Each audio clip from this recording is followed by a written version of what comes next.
The holiday is over. It's time to get back to work. And so we are here on the AM show welcoming you to a brand new day. Good morning. My name is Sweetie Abochi, and of course I do this with Benjamin Akakpo. Someone had a holiday. I didn't, so she can talk about holidays. But here we are back on the grind. And of course, we're going to serve you the news shortly. And right after that, guess who joins us for the news review? Energy expert, energy analyst, Kojo Poku, together with financial analyst, Dr. Wisdom Kofi Dogbe. Both of them will join us for that bell, followed by sports with Muftau Nabila Abdullahi. And then we'll get into our big stories. This morning, the leading member of the NPP, Kennedy Ohene-Agyapong, is urging members of the New Patriotic Party to apologize to Ghanaians for the economic woes we are experiencing. He says this is imperative in order to earn their vote, our vote. Otherwise, the electorate will not listen to them. And we're asking, does an apology have any place in a political strategy? And will an NPP apology sway your votes to change the electoral outcome? Stay with us. Our conversation will come up soon on the AM show. Well, staying on that trajectory of voting, on our latest installment, or in our latest installment of Just Turned 18, we hear the voices of all female first-time voters on the just passed Affirmative Action Bill. Our very own Lois Shola Adeyemi explores how this landmark legislation will inspire the next generation of female leaders. We want more females in parliament and in our education and in high places, corporate office. But that will not just happen. We'll be dilating on that later on the show. These and many more coming up. Of course, you are invited to join us with your comments and your thoughts, either via phone or across all social media handles at Joy News on TV. Welcome aboard the AM show. Let's start with the AM News, served by Denisia Poma-Eje. Hello, good morning. I hope you had a wonderful holiday yesterday. My name is Denisia Poma-Eje, and I have just one task to bring you AM News. We begin from politics, where youth resident of Sakai, Sani Kantombuku, says after 12 years of falling prey to the deceit of politicians, they are unprepared to be shortchanged again. He warned that they will stage a demonstration against any political party that will come for campaign in the area without fixing the telecommunication challenge. Now, Sani Kantombuku made these statements at a press conference held in Sakai. Joy News' Upper West Regional correspondent Rafiq Salam reports from Sakai. Make a phone call at Sakai, located at the southwestern corridor of the Sisala East municipality.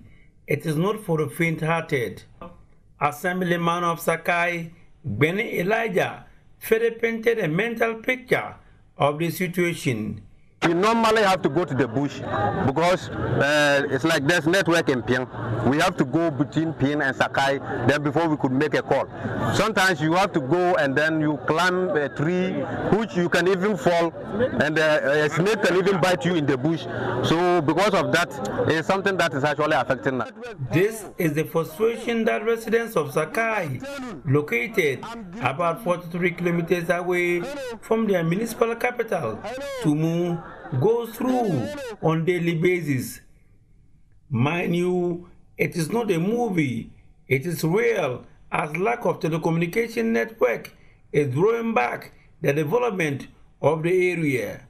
The lack of telecommunication network has not only affected mobile phone services, but other essential services in the area, which by extension affect the daily lives of the people.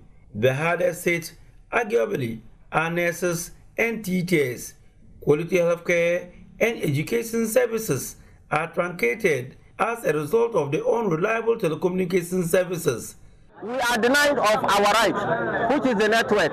As we speak today, we are in a computer era. We the students, our teachers, and even our farmers. Now we register day in, day out to farm and for agri purposes. Students get admission letters, but they don't get them on time because of the network. Our teachers are being posted to different areas, but they don't get it on time because of the network. It's really affecting us. We need network. We need to see network this year, this very year. Nurses at the Sakai community find it difficult to communicate with their colleagues outside the community when they are to transfer emergency cases, especially pregnant women. Our clinic, we have this bus which always send the women for when they are in labor. So since since there's no network, the person who always send the people to Tumutu for neighbor, the only time they try to reach the person, they don't get them early. Worried and angered about their current situation, residents of the community, led by the youth of the area, held a press conference to voice their frustration on the issue. They held placards, boldly written on them, "No network, no vote, and we mean business." Sakai Youth President Kantum Boku articulated their concerns. Still leave the facility at times to go and check the validity of patients' health insurance scheme, health insurance card at designated portions. Some nurses and government officials posted to Sakai have refused to come because of absence of network. If it is a cyber crime, a cyber threat to the people of Sakai and Hamza clan at large, our students and staff cannot access internet resources in school. Our youths have densely migrated to towns with adequate network. NGOs who seek to support women find it very difficult to communicate, and people have to meet in bushes even midnight to do transactions. It is really bad. The youth also has the backing of the assemblyman of the area, Benny Elijah. He touted the digitization agenda championed by Vice President Dr. Mahmoud Baumia. For the people of Sakai, their haraba loosen out on it. For us, we have not seen anything like that. So we think that we have been left behind. Because if we are part of the digitalization and if we are part of the country, I think by now they would have listened to us too. They warned that they will boycott this year's election. A good 12 years of deceit is enough, and we shall not go to the polls. Our point is clear. We shall not go to the polls this year, 2024, without a good and workable network. The irony, however, is that there is a solar-powered telecommunication mast in the community, which we are told is not in use. Our checks with unofficial source further revealed that it has some power generation gaps during peak hours. However, plans are afoot to connect it and other similar sites to hybrid power generation, that is solar and grid power. The question remains, how soon will it be fixed? Reporting for Joy News, Rafiq Salam, Sakai. Let's stay a while on politics. The National Democratic Congress in the Asawasi constituency has officially kicked off its campaign, marking an important moment for its supporters and the local community. The party is seeking to garner at least 35% of votes in the Ashanti region in the December 7 presidential election. There's more in this report by David Opoku, read to you. Campaign launch was led by Member of Parliament for Tamale South constituency, Haruna Idrisu. He asked the youth of Asawasi to rally behind the incumbent MP, Muntaka Mubarak. To the young people, be assured that when Excellency John Dramani Mahama comes, he will work to address the growing unemployment in our country and provide opportunity for young people to have your jobs. Haruna Idrisu highlighted NDC flag bearer John Dramani Mahama's ambitious plan to tackle unemployment through the introduction of a digital entrepreneur program. The program aims to train 300,000 young individuals in IT skills in partnership with Microsoft and provide them with a startup capital. One of the major flagship programs of Excellency John Dramani Mahama to address unemployment will be the introduction of what we call the Digi Entrepreneurs. He will train 300,000 Ghanaians, young people in IT skills, in collaboration with Microsoft, so that you contribute meaningful to the development of our country. Those entrepreneurs will be supported with capital. He will call them the digital entrepreneurs. In short, the Digi Entrepreneurs. The NDC is seeking to secure at least 35% of the votes in the Ashanti region to pave the way for John Dramani Mahama's presidency. Haruna Idrisu says achieving this goal would require tireless dedication and hard work. We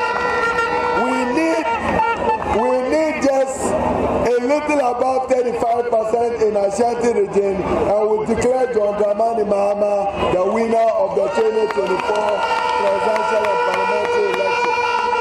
That is our aspiration, and we must work towards that. The NDC also warned the NPP against any attempts at electoral malpractice in the upcoming elections. The Member of Parliament for Asomasi constituency, Muntaka Mubarak, emphasized the need to uphold the integrity of the general election, including all polling stations in the Ashanti region. All that Excellency John Dramani Mahama is asking for is give me an opportunity of 4 years to add to my other 4 years, so that fairly you can measure me as president that I served you for 8 years under the Fourth Republic. This is what John Dramani Mahama is asking for. 4 more. As for the NPP, they are the worst government in the history of the Fourth Republic. The NPP will go. And as for them saying that they want to engage in any act of fraud, we will fish them out in Ashanti region this time around.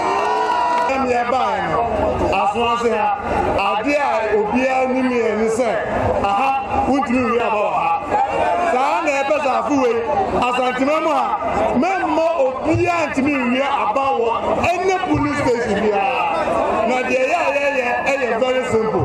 What do about above 4 o'clock? Now I shall come boo. Now I shall keep fit at there. Now I have a police station. Yeah, kind of, or more kind of when here, big seats look around. Now we develop opportunity. Now I go collection center. Collection center, yeah, declare the offer. David Opokus reports for Joy News. Well, from politics, let me take you to the health sector. The Korle Bu Teaching Hospital chapter of the Federation of Allied Health Professionals have given a 7-day ultimatum to the Ministry of Health and the Labour Commission to get them a seat on the management board of the hospital, or they resume their industrial action as engagements with stakeholders over their grievances begin on Tuesday.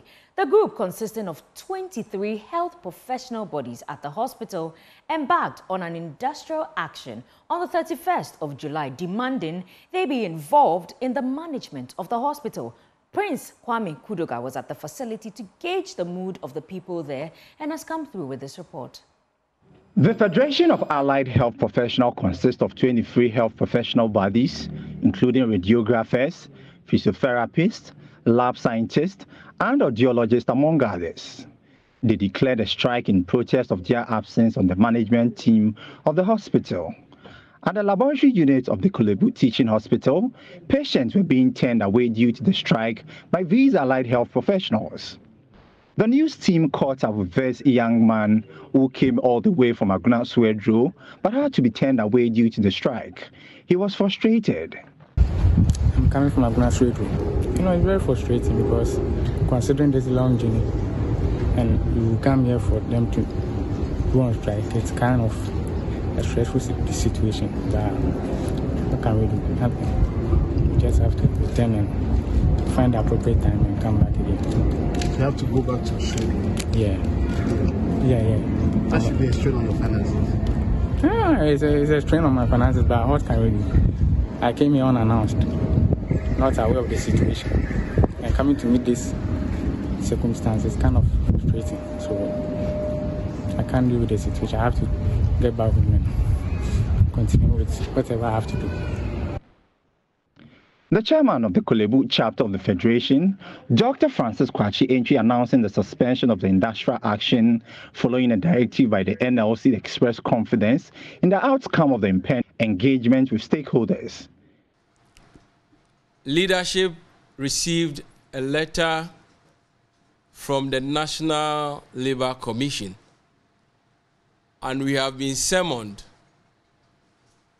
Management and board of Korle Bu Teaching Hospital actually pleaded with the commission to intervene.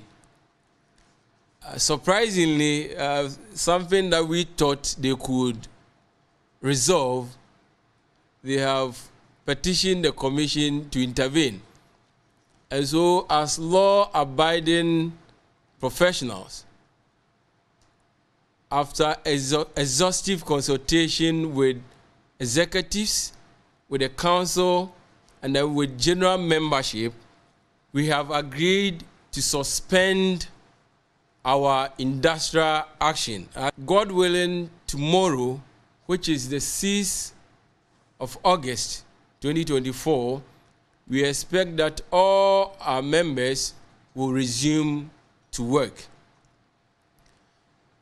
We have been summoned to meet the commission tomorrow, God willing, at 11 a.m. in the morning.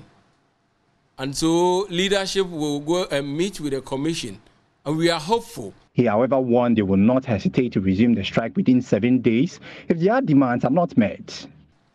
All we are demanding for is for the appointment of a director of Allied Health, not just Korle Bu Teaching Hospital, but for the entire teaching hospitals. Minister actually pleaded with us to give him 7 days to resolve this matter. And I think we are still, the 7 days will be exhaustive on Wednesday. I think by Wednesday, the 7 days will be exhausted. I think there is time for everything, as the Bible put it. And this is the time. From 2024 and beyond, we are not going to accept the fact that we are second-class citizens anymore.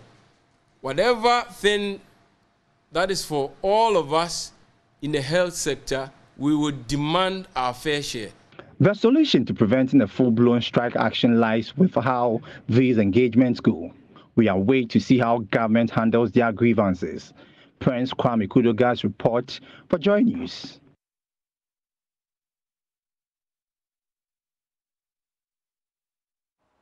So let's stay a while in the health sector. The Bronx Ahafo Catholic Cooperative Society for Development, BACSOD, has held a health screening exercise for the general public in Techiman as part of its 50th anniversary celebration. The exercise, which forms part of the group's corporate social responsibility, was also aimed at encouraging the public, particularly traders with busy schedules, to know their health conditions early in order to seek timely medical treatment. Anas Sabit has more. The screening exercise, which forms part of a series of activities lined up by management of BACSOD as part of the bank's 50th anniversary celebrations, is a platform for both customers and the general public to help improve their well-being. The patrons were screened for various ailments including ear, nose and throat examination, blood sugar, hepatitis B, eye screening, blood pressure, amongst others.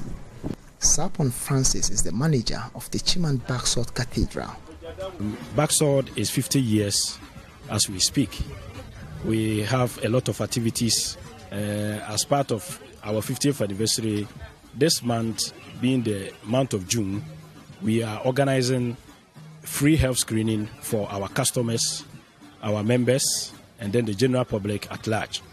So that has been one of our corporate social responsibility we are organizing for the people of Techiman. Francis says the health of customers remain paramount and hence the need to provide a platform particularly for people whose busy schedules continue to prevent them from visiting the hospitals for medical checkups. We see the health of our customers as very paramount. That is why we see the need to ensure that, most of the customers too, especially those who are in the market, they find it very difficult to be at the hospital to screen themselves. So as part of our core mandate to help improve their livelihood in terms of health, we see and deem it necessary to organize the free medical screening for them to enjoy it. Don Addison is a physician assistant at the Holy Family Hospital. He admonishes the general public to take medical screening exercises seriously as a means of diagnosing their medical conditions early to help in its management. Medical screening exercises usually helps with early detection of some diseases and disorders that usually people who don't have symptoms, they carry along or they walk with. Yes, so when we have these screening exercises, people come in and then by way of we screening them through the various clinics, they get to know that they had some conditions they were not even aware of. Yeah, so when we usually have these medical screening exercises, this is what it helps and it comes with. Some members of the general public who participated in the exercise also spoke to Joy News. It's very important because the health of individual is very, very important. Normally, we don't go to hospital to check our BPs and other things, sugar levels. So when an opportunity like this comes and you get the opportunity to go and check it, I'm very thankful to Basford for giving us this ground to do this health count. I'm very, very grateful. I'm very grateful for what they have been doing. But have been good to us, the customers and the society. They have been good to us. I've been with Basol for more than 10 years, myself and my company too. So Basol have been good to us. And this health screening will help us a lot. And we are very grateful to them. The Golden Jubilee of the Brong Ahafo Cooperative Society for Development, Backsword, is being held under the theme, Building Together, Growing Together. Anna Sabit.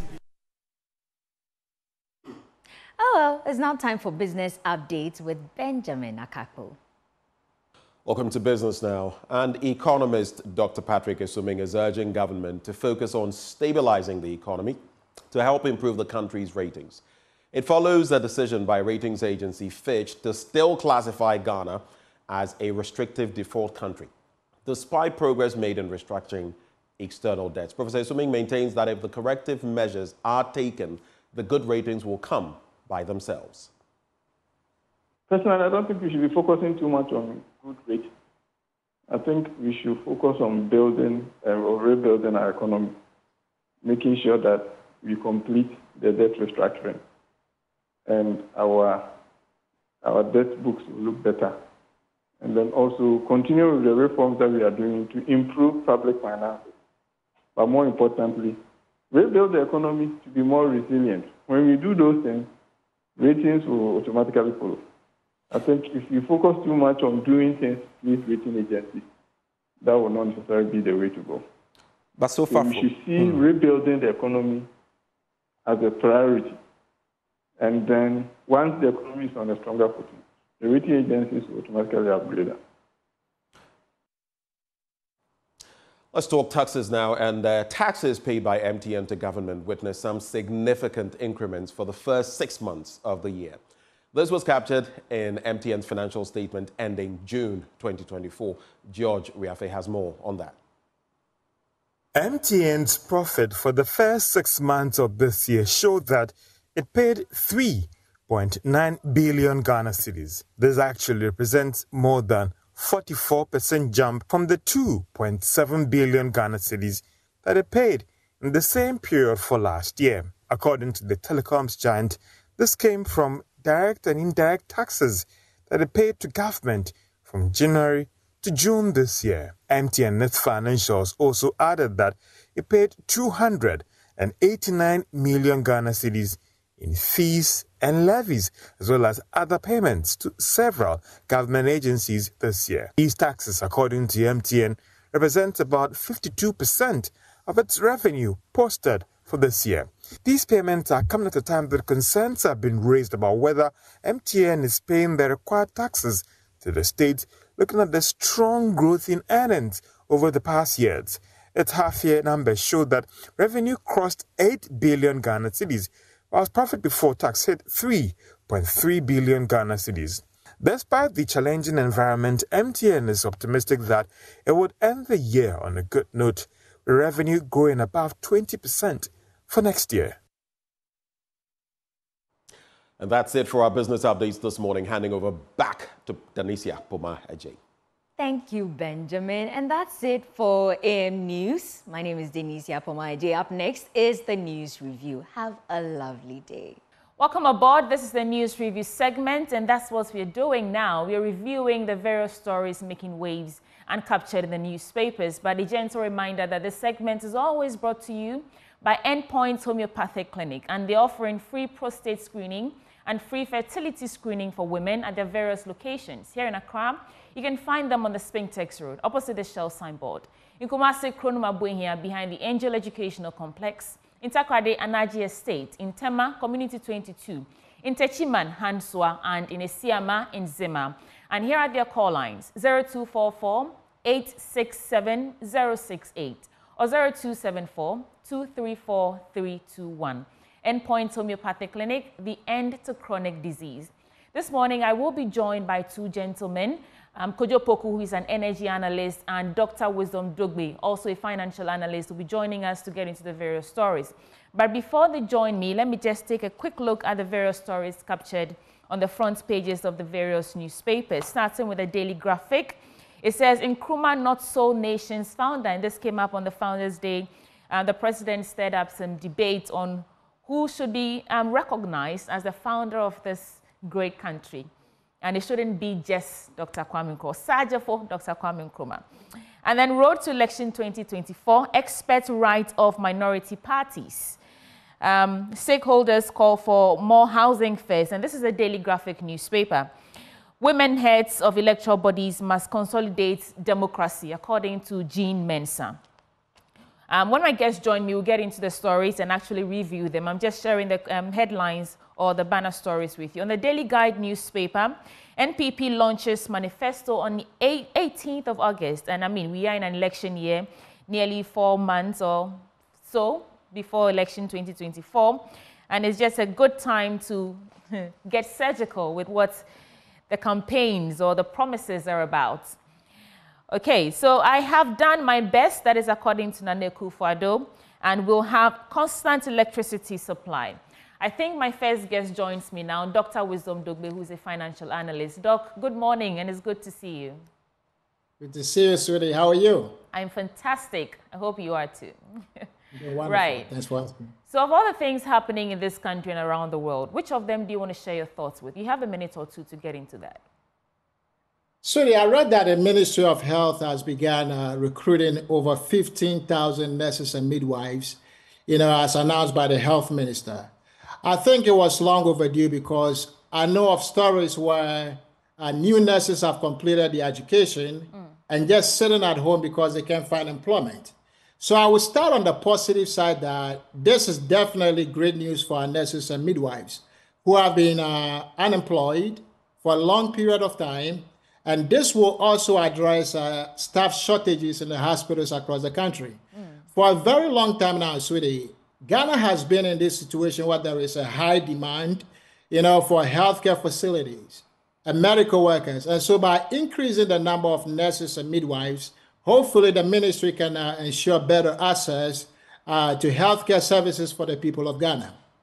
And sweetie, it is also my hope that this will lead to improved service delivery in the nation's hospitals and clinics, because when there is adequate staffing levels, I think that it can help reduce the waiting times and also improve patient care and enhance the overall healthcare outcomes of the nation, in the nation. And of course, the economic impact should be mentioned, sweetie. This can also have a positive impact on the economy. It is job opportunities becoming available to these nurses and midwives. So all good stuff. The only concern about this is that a handful of these nurses and midwives have been unemployed for a long period of time now. Why all of a sudden, just about 4 months to the election, the government is stepping in now, to employ them? Is this an election year gimmick just to get votes? Or is it a legitimate attempt to address the unemployment crisis in the country? I hope it is the latter, sweetie. Well, thank you for those thoughts. I don't know if Kojo Poku has joined us yet. Okay, so let's get into the stories, Dr. Wisdom Dogbe. I'll start with this major story about Nkrumah Not So Nation's founder, according to the president, which has stirred a lot of debates. But let's get into the paper and read some for context, just in case some of our audience are not aware of what's happening. Nkrumah Not So Nation's founder, that is according to the president, Nana Addo Dankwa Akufo-Addo, and he's reignited the controversy over the founding of Ghana as a nation, arguing that, quote, the struggle of our nation's freedom was a collective effort spanning several generations. He consequently stated his complete rejection of any theory that projected and credited Ghana's first president, Dr. Kwame Nkrumah, as the founder of the nation. And so, I mean, I think in 2019, the celebration of Dr. Kwame Nkrumah's birthday was changed, and now we celebrate Founders Day. And yesterday, I listened to a bit of the vice president or the flag bearer of the NPP, and he also was selling this idea that the UGCC or the values of the UGCC is what Ghana has been built on. And so this whole ideology of Nkrumahization or Nkrumah whatever should not be given more credence than the work of the Big Six. I don't know how that sits with you, Doc. So whether the nation was founded by Osajifo, Dr. Kwame Nkrumah alone or not, we need to be very clear, right, about the pivotal role that he played and give him that sole recognition as we give credit to the other forefathers, who played various roles in the freedom fight. I think the president could have done more to better, recognize Nkrumah in his Founders Day speech. Let me ask you this quickly. You don't need to answer. Do you know what J.B. Dankwa was doing when Nkrumah was fighting for our independence? He was busy conniving with our oppressors against Nkrumah's self-government now. He even wrote a letter. J.B. Dankwa, he wrote a letter on October 10th, 1951 to our colonial masters, referring to Nkrumah's fight for independence as tricks. And he referred to Nkrumah as that man. And I showed our colonial masters that him himself and the UGCC, they have rejected Nkrumah's efforts and referred to the effort for independence as an invitation to criminal conspiracy, against law and order. I have a copy of that letter to today. Now, still in the late 1950s, I believe, it was reported in one of the Ghanaian newspapers that same J.B. Dankwa held a conference in his home in Accra, where the National Liberation Movement and its allies, they demanded that the Queen of England's head be on our national currency instead of that of Nkrumah. So why should we be surprised that the descendants of J.B. Dankwa continue to discredit Dr. Kwame Nkrumah at every turn, sweetie? We're not surprised. But here's my thinking quickly. Instead of arguing about if Ghana had one or more founders, right? My opinion is that we should rather be reflecting on our journey as a nation. What have we achieved since our founder exited the stage? Where are we today? How does that compare with the vision and the dreams and the aspirations that his founders had for the nation? Look, Dr. Kwame Nkrumah and his comrades in the 1940s, sweetie, they became involved in the nationalist movement, and they pushed for self-rule, which was achieved in 1957, as we all know. From that time to today, Ghanaians are still waiting for economic freedom. And we have these recent leaders who love to criticize Nkrumah, but they will not lead a fight for economic independence, right? But rather make the plight of our people worse. Look, last point. Okay. When we became the first African country south of the Sahara to gain independence from colonial rule, Dr. Kwame Nkrumah implemented several policies and government programs aimed at modernizing Ghana and improving the lives of Ghanaians. The chief among these policies, sweetie, were industrialization, improving healthcare and education and infrastructure development. Today, our industrial sector is a case on its own. Our healthcare system needs medication by itself. And the pace of our infrastructure development, sweetie, is quite unfortunately not where we should be by now. Quickly, last one. When it comes to the economic development, right? And I'll finish on this. Nkrumah's policies and the Volta River project, right, which is accounting for 30% of the country's electricity production today. If any other president had done even 20% to contribute to our energy needs, would we have done so today? That's a question we should ask ourselves. That's a question I'd like to carry forward and throw to Kojo Poku. But hi, Kojo, thank you for joining. I honestly don't. Good morning, my dear. I don't know where he's coming up with. Allow me to bring you in. Kojo, let me bring you in officially. Just hold on, calm down. We are reviewing the news story about the president saying not to. Well, I agree, but since he let off and trying to say, how can he talk about doom? So whose light goes off today? I mean, how can he talk about doom? So I mean, well, let's Kojo, let the past be the past. It's good to have you join the program.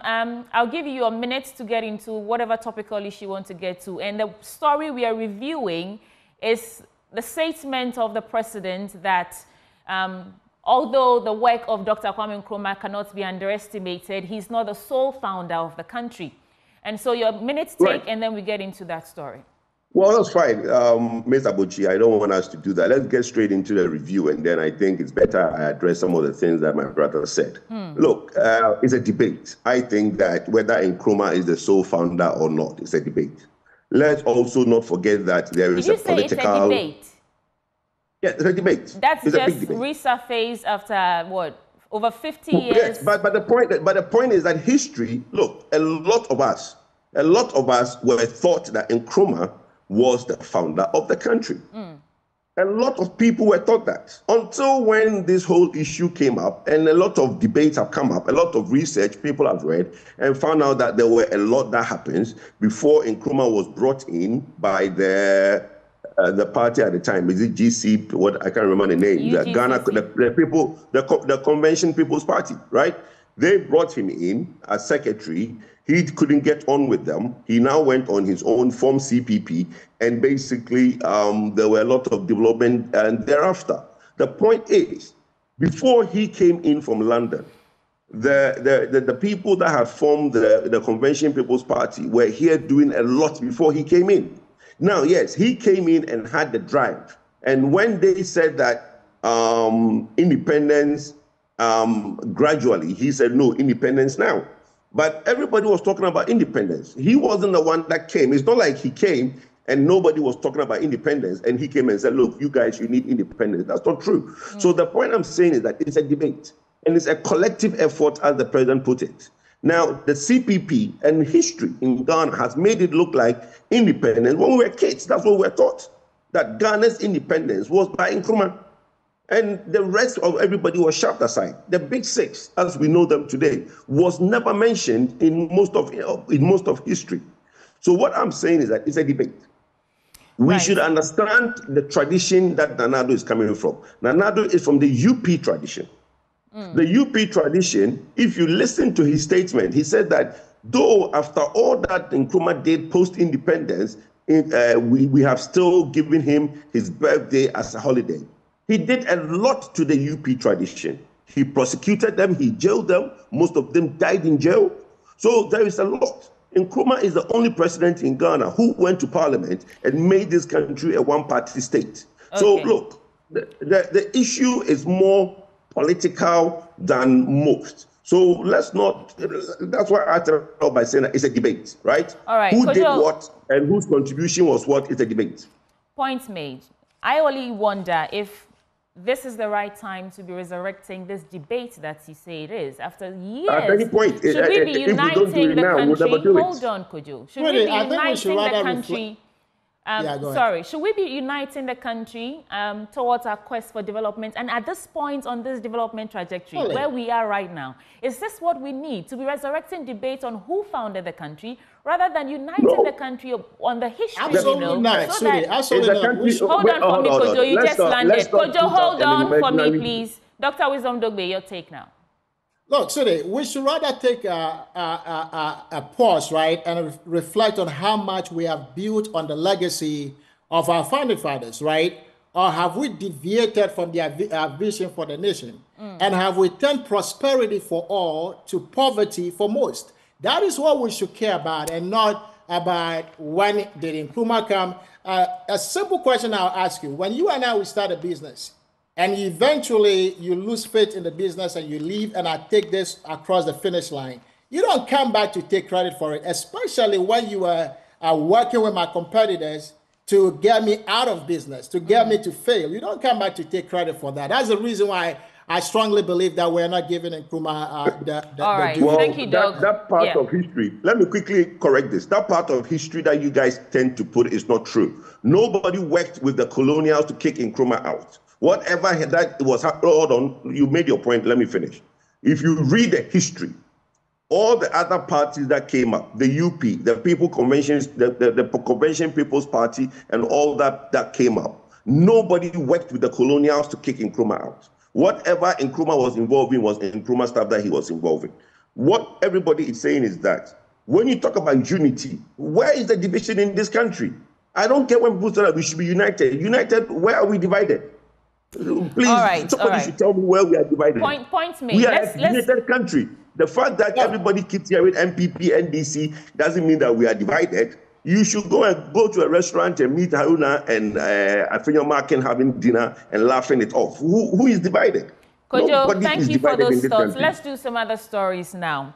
I'm still on the Daily Graphic newspaper on page 13. Now, women heads of electoral bodies must consolidate democracy. That is according to Jean Mensa. And I'll get into just a bit of that story. The chairperson of the Electoral Commission, Jean Mensa, has called for stronger collaboration and knowledge sharing among female leaders of election management bodies across Africa to help consolidate democratic governance on the continent. And she said, given the increasing challenges and complexities in election management, the establishment of a strong network of women leaders in election management would help to deepen the culture of peer learning and sharing the best practices for effective election management. Stakeholders call for more housing fairs. Let me quickly run through this paper, and then after your review, we'll get into another paper now. NPP to launch manifesto on August 18th. Yes, we're all looking forward to that, so we can have we can dissect it and bisect and analyze what they are promising this country after 8 years of being in office. We'll resist attempts to rewrite nation's history. That is according to former President John Dramani Mahama. Stop bastardizing state institutions. That's a Presby clerk, Emmanuel Ebo Hodgson. Government's failure in showing markets. Professor Opoku-Agyeman, let me get into this story as well. The running mate of the flag bearer of the National Democratic Congress, Professor Nana Jane Opoku-Agyeman, has stated that the true state of Ghana's economy is evident in the markets. She said the high cost of food products and other items show that the government has failed the nation. Quote, we all go to the market and therefore we know how expensive and unbearable the cost of items, including food products, have become, she stated. And she was in the Mankesim markets during campaign activities, and she's touching on development in the market and the Mankesim area, and noting that redesigning and reconstruction of modern markets remain one of the key points of the NDC's next government if they're given the mandate. 35 NGOs undergo health training. Odumase residents get potable water. VTF school students on work readiness. And on the back page, I'll prioritize special education, according to Dr. Mahmoud Bawumia, and BOSS supports 50 students at UMAT. Let me see if there's one more story to add, and then I'll come to you, gentlemen. Public lecture in honor of Osabere Makwesiata II held. Don't compromise your future. That's according to Mensa Otabil advising the youth. All right, so that's that for the Daily Graphic newspaper. Let me start with you, Dr. Wisdom Dugbe. So well, he's been talking for far too long. Why don't you start with me? I just came on. Let me moderate this, please. I'll come to you briefly. Thank you, Kojo. Kojo is a case, man. But he's been talking for the last 2 hours. I wasn't here. Why do you want to start with him? Kojo, I'll be brief. Look, I think Professor Jane Opoku-Agyeman, I think she's very right, sweetie. I used to buy a tuber of yam in the African store for like $20 or even $15. Now I buy that for $40. And when I ask the people at the African store, why is it so expensive these days? They ask me a very simple question. Do you know how much we buy it in Ghana, right? They ship it from Ghana and bring it over here. So the challenges that this administration they've caused, the economic crisis, it is going beyond the borders of Ghana. It is impacting those of us over here as well. So Kojo, I just want you to know that I know you'll respond to that. But let me talk quickly about the manifesto item, right? When it comes to the MPP's upcoming manifesto launch, sweetie, I would just be super blunt with you on this one that I'm not entirely hopeful or optimistic about, the Bawumia Narpoe ticket. I know that many Ghanaians had very high hopes for Dr. Bawumia and President Akufo-Addo when they first won the elections. Considering their profiles, right, some of us thought that they would deal with corruption and pursue economic policies that will lead to equal opportunity and prosperity for all. But I think it is fair to say that they have failed Ghanaians miserably in this regard. And they've even made the lives of the average Ghanaian worse, sweetie. And Dr. Bawumia, he was the head of the Economic Management Committee, and he supervised one of the monumental economic failures in the country. So I cannot in good conscience trust him to lead the nation to economic freedom. That's just me. Right. And that is why I'm not very enthusiastic, to read what they will have in their manifesto, because as the saying goes, talk is cheap, and anyone at all can write a compelling sentence. But I would still like to learn about, what their vision and values are. What is their ideology when it comes to social justice and economic prosperity and protecting our democracy? And I also want to know what their policy priorities are in terms of the economy. That is, what are their strategies for economic growth, really, and addressing unemployment? And what are their taxation policies and measures that they will take to address income inequality in the country? And sweetie, I will also be looking to learn about their proposals for improving healthcare access, right? Right. And the affordability and quality of healthcare. Look, our nation's healthcare facilities, they need a facelift. We need new state-of-the-art equipment, medication and healthcare workers. What is their plan to address this gap? What is their plan to improve SHS policy and education in general? You can't just say we are the ones that introduce it. This thing needs to be improved. So what is their plan to improve it? What are their priorities, when it comes to infrastructure development and addressing the environmental and also climate change issues? Most importantly, sweetie, I would like to learn about their plan to deal with corruption, the likes of which we may have never seen before in our nation. What is their policy in addressing this corruption and the courtism? And the lack of accountability. Doc, I guess that's why some of us are really looking forward to this reading the manifesto, so we see what's in it, right? So let's just wait and see. Kojo Poku. But so the talk is cheap. I hope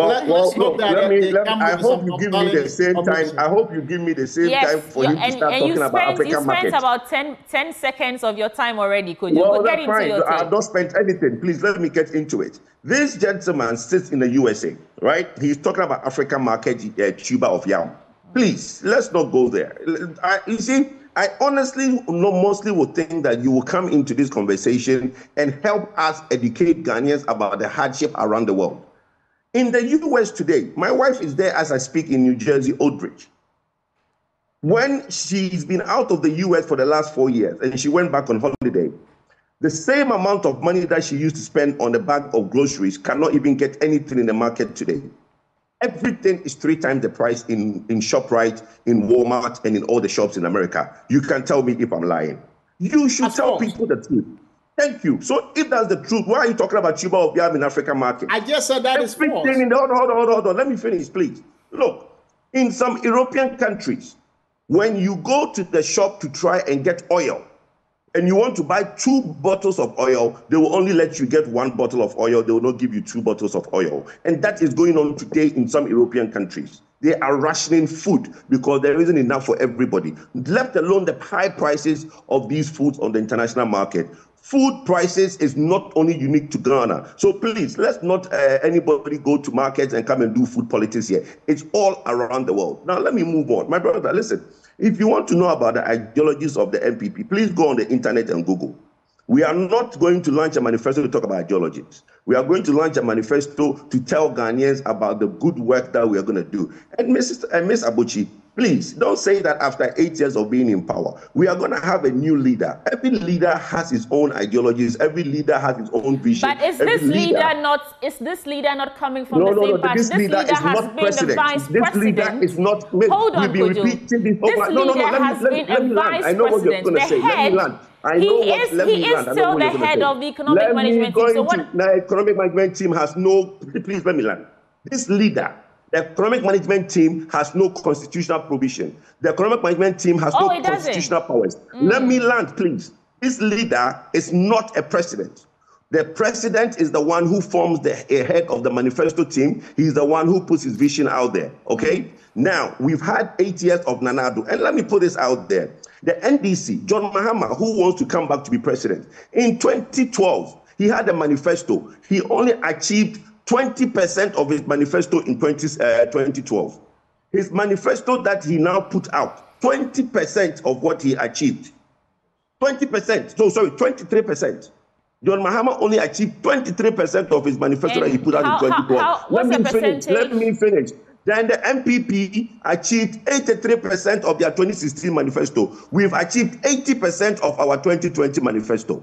So please, the records are there. That is why, hold on, let me land, please. No, you're saying things I need to fact check. I'm saying to you that I'm curious to know what yardstick you're measuring this achievement or accomplishment yardstick we are measuring is things that are in a manifesto. He gave about 263 promises in his manifesto. He only did about 20-something, about 40-something of them. That is the yardstick. We've taken a manifesto, we've itemized all the things he promised and the things he delivered. Those are the yardstick we are using. What other yardstick do you use to measure manifestos? Things you promise and things you deliver. Now, let me finish, please. Let me finish. You have just a few seconds to wrap up, right? On healthcare, you guys keep talking about healthcare as in we've not done anything. The MPP government has built over 60 hospitals around the country. That's not inclusive of the Agenda 111. We've built over 400 chief compounds around the country. So please, let's not even come. That is why it's a very simple conversation. Dr. Mahmoud Bawumia is saying that if Mr. Mahama thinks that he's done well, let's debate. Let's put the data out there. It's very simple. All right. You are saying that I've not done well. I'm saying I've done well. Kojo, your point has been made. Thank you. Sorry, let's correct Kojo quickly before we move on. If you talk about the cost of food, right, you need to talk about the inflation on the food prices. Madam, don't change the conversation. What inflation? Cost of food is cost of food. When you mention a tuber of yam, did you factor inflation? Let's stop confusing people. Of course. Food is food.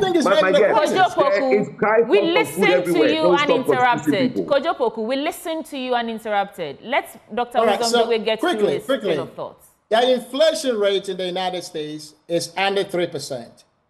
Kojo, what is the inflation rate in Ghana? These are the things that determine the cost of food, the cost of living. And it's important that when we mention this on national television, we explain this to the average consumer so they can understand. It makes absolutely, let me choose my words well, right? It doesn't make a lot of sense to say the cost of food, inflation rate in the US is the same as Ghana. Look at the cost of food. And let me ask you this quickly. You mentioned that Mahama achieved only 20% of his promises and all of that stuff. I'm not going to go into those numbers with you, but simply ask yourself, what was the price of a Olonka of Gary in 2016 before Bawumia and Akufo-Addo came to power? What is the price of the same food today? That is what people care about. It's not a matter of coming on TV and talking about numbers, throwing around numbers. The people care about what is impacting their pocketbooks. They care about how they put food on the table. They care about how they pay for school supplies. That's what we should be talking about. Well, because of the good government of Nana Addo and Bawumia, nobody pays for food supplies. Senior high school is free. Primary school is free. So that's the problem. Now that it's so free, you guys want to take credit for it. Let's get into other newspapers. The Daily Guide newspaper, on the front page, we will have constant electricity supply. That is according to Herbert Scrapper. NPP, of course, we've got into the story about the launch of the manifesto on August 18th. I have done my best, according to the President, Nana Addo Dankwa Akufo-Addo. Gold exports to hit $10 billion by end of 2024. And the Vice President and flag bearer of the NPP saying, let's stick to our founding fathers' ideals. And then Michael Kwe Jr. assists 570 WASSCE students. And there's a photo there of him presenting the check to the headmistress of Kwabenya Community High School. What is Herbert Skrapa saying this morning? The Minister for State at the Ministry of Energy, Herbert Skrapa, has assured Ghanaians of uninterrupted power supply. Speaking during a working visit to a number of power-producing plants in the Abuazi Energy Enclave, Sekandi, in the Western region, the minister said the Ghanaian people rely on us, count on us to make sure that the lights are on and it comes from the power generation. We will also ensure that the power is on. I'll put a pin in that and go to the story about the president saying he's done his best. Far from what his political opponents and critics think and say of him, President Akufo-Addo is proud of how he... Is this an editorial? Okay, so, quote, "It has been the greatest honor of my life to have served as president, not once but twice. And I've done my best, especially in steering the ship of state through the deeply troubled times of the COVID-19 pandemic and its aftermath," was how he put it. That is the president speaking when he spoke at the lunch held in honor of senior citizens as part of events to mark Founders Day celebration yesterday. I mean, he's just basically saying that given the circumstances, he's done the best that he can do or could have done or anyone could have done in his position. That is the president of the country speaking. Let me do some other stories before I come to you. Otumfuo marks Akwesi Day in London. The rich Asante culture and traditions, which dates back to over 4 centuries, was showcased in public in London, in the United Kingdom, on Sunday, August 4th, 2024. And this was when the 16th occupant of the Golden Stool of Asante Man, Otumfuo Osei II, made history by organizing a mammoth quote, Akwesi Day festival in London. And I think it's worthy of commending, because to celebrate and showcase our rich culture like that in the UK is... it's no small feat, I say. Let's stick to our founding fathers' ideals. That is the Vice President speaking now. And he's encouraged the country's youth to uphold the values and enduring principles of Ghana's founding fathers. He believes that this will help propel the nation's growth and development. And he was speaking at a seminar to mark the 77th anniversary of the founding of the United Gold Coast Convention, that is the UGCC, put together by the Council of Elders of the ruling New Patriotic Party in Accra over the weekend. And when you go into some of the things he said, he also sort of reiterates that we should be focusing on the ideals and values and principles of this United Gold Coast Convention and not just project one sole person as the founding father. And you know who we're there talking about, Osajefo, Dr. Kwame Nkrumah. New Shippers Authority law, stakeholders hopeful of improved services, Bandwidth Global Generation Partner to create 1 million jobs in Africa. UCC impasse resolved. Oh yeah, that issue about, let me get into the story. The impasse between the council chairman of the University of Cape Coast, Professor S.H. Professor S.H. Amanu, and the rest of the university community over the termination of the appointment of the Vice-Chancellor, Professor Johnson Nyako Bwampong, has been resolved. The Ghana Tertiary Education Commission, which is the regulator of tertiary institutions in the country, has rewritten to the Vice-Chancellor asking him to remain in office while the regulator of the tertiary institution remain in office while all the issues about his appointment are looked into. Dr. Bawumia doubling down on policy while raising the bar in ethical campaign strategies. And on the back page, Sancho could start season as striker. And Ambassador Kweku sweeps for Ghana sports. And Ancelotti not worried about real pre-season form. These stories from the Daily Guide newspapers for your quick review, starting with you, Kojo Poku. And let's make it as brief as possible. Well, thank you very much. I think the lights are on. The lights are going to be on. And I don't think anybody... I'm sorry. Let me just chip in that yesterday I experienced power outage. Yeah, that's fine. It's nothing new in this country. From independence till now, lights always go off. You were going to say the lights are on. You just said the lights are on. Nobody said your light will never go off. Please, let's stop this cheap politics. Nobody said your light will never go off. Because I'm not playing politics with you. I'm just giving you information. It's a fact. Yesterday I experienced your power lights outage. are on. My dear, how long was your light on for? It was off for about 6 hours. Okay, did you call anyone to find out why your light was off? Go on with your Did you? I said, go on with question. your take. Did you call anyone? I'm not answering Did that. You call anyone? Please go on with your take. Did you call anyone that your lights were off? I would have to move on if you don't want to answer the question. If you don't want to get into your did you call anyone? Let's address this. Did you call anyone? I'm asking you the question, Sia Kojo. No, I can also ask the question. If not, then I'll stay on this topic. Then I'll move on to Dr. Wisdom Dogbe. Okay, so please, when your light goes off, please call that number. And I'm sure you know that number. Call the ECG number and tell them your light is off. They will send an engineer and come and sort it out for you. The light going off can be a localized problem. Light goes off for all manner of reasons, okay? So if your light goes off, it's not anything that you're thinking of. To be sure, call the ECG customer service and the engineers will come and attend to you. That is how every citizen should behave. Now, the lights are going to be off, the lights are on. We don't have any generational problem in the country. Now, Ghana Gas is doing a maintenance. Ghana Gas is doing their scheduled maintenance. So Ghana Gas is not part of our energy mix now, full mix. But as you can see, though Ghana Gas is not supplying the 110 mm scarf daily that they do, our lights are still on. It means that there's been proper planning that has been put in place to make sure that these lights stay on. And it's going to be the same throughout for the foreseeable future. Now, let me go on into when our president says that he's done his best. Yes, he's done his very best. We all are living in a world where people are suffering all around the world.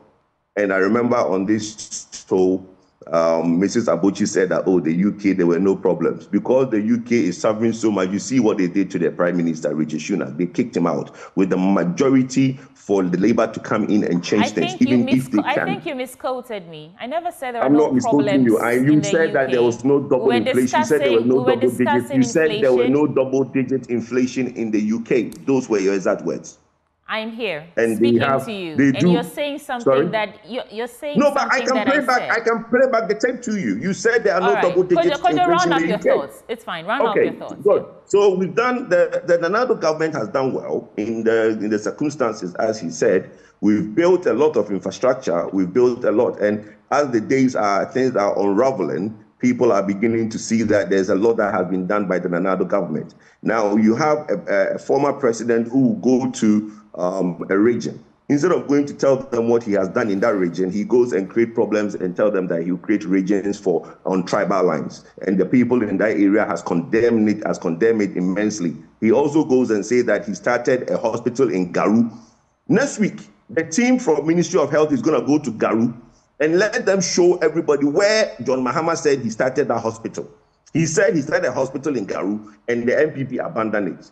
Next week, a team is going to Garu to go and find out where he started that hospital that was abandoned. So we will expose him again next week. So look, the MPP and then by Nana-Addo Dankwa has done well.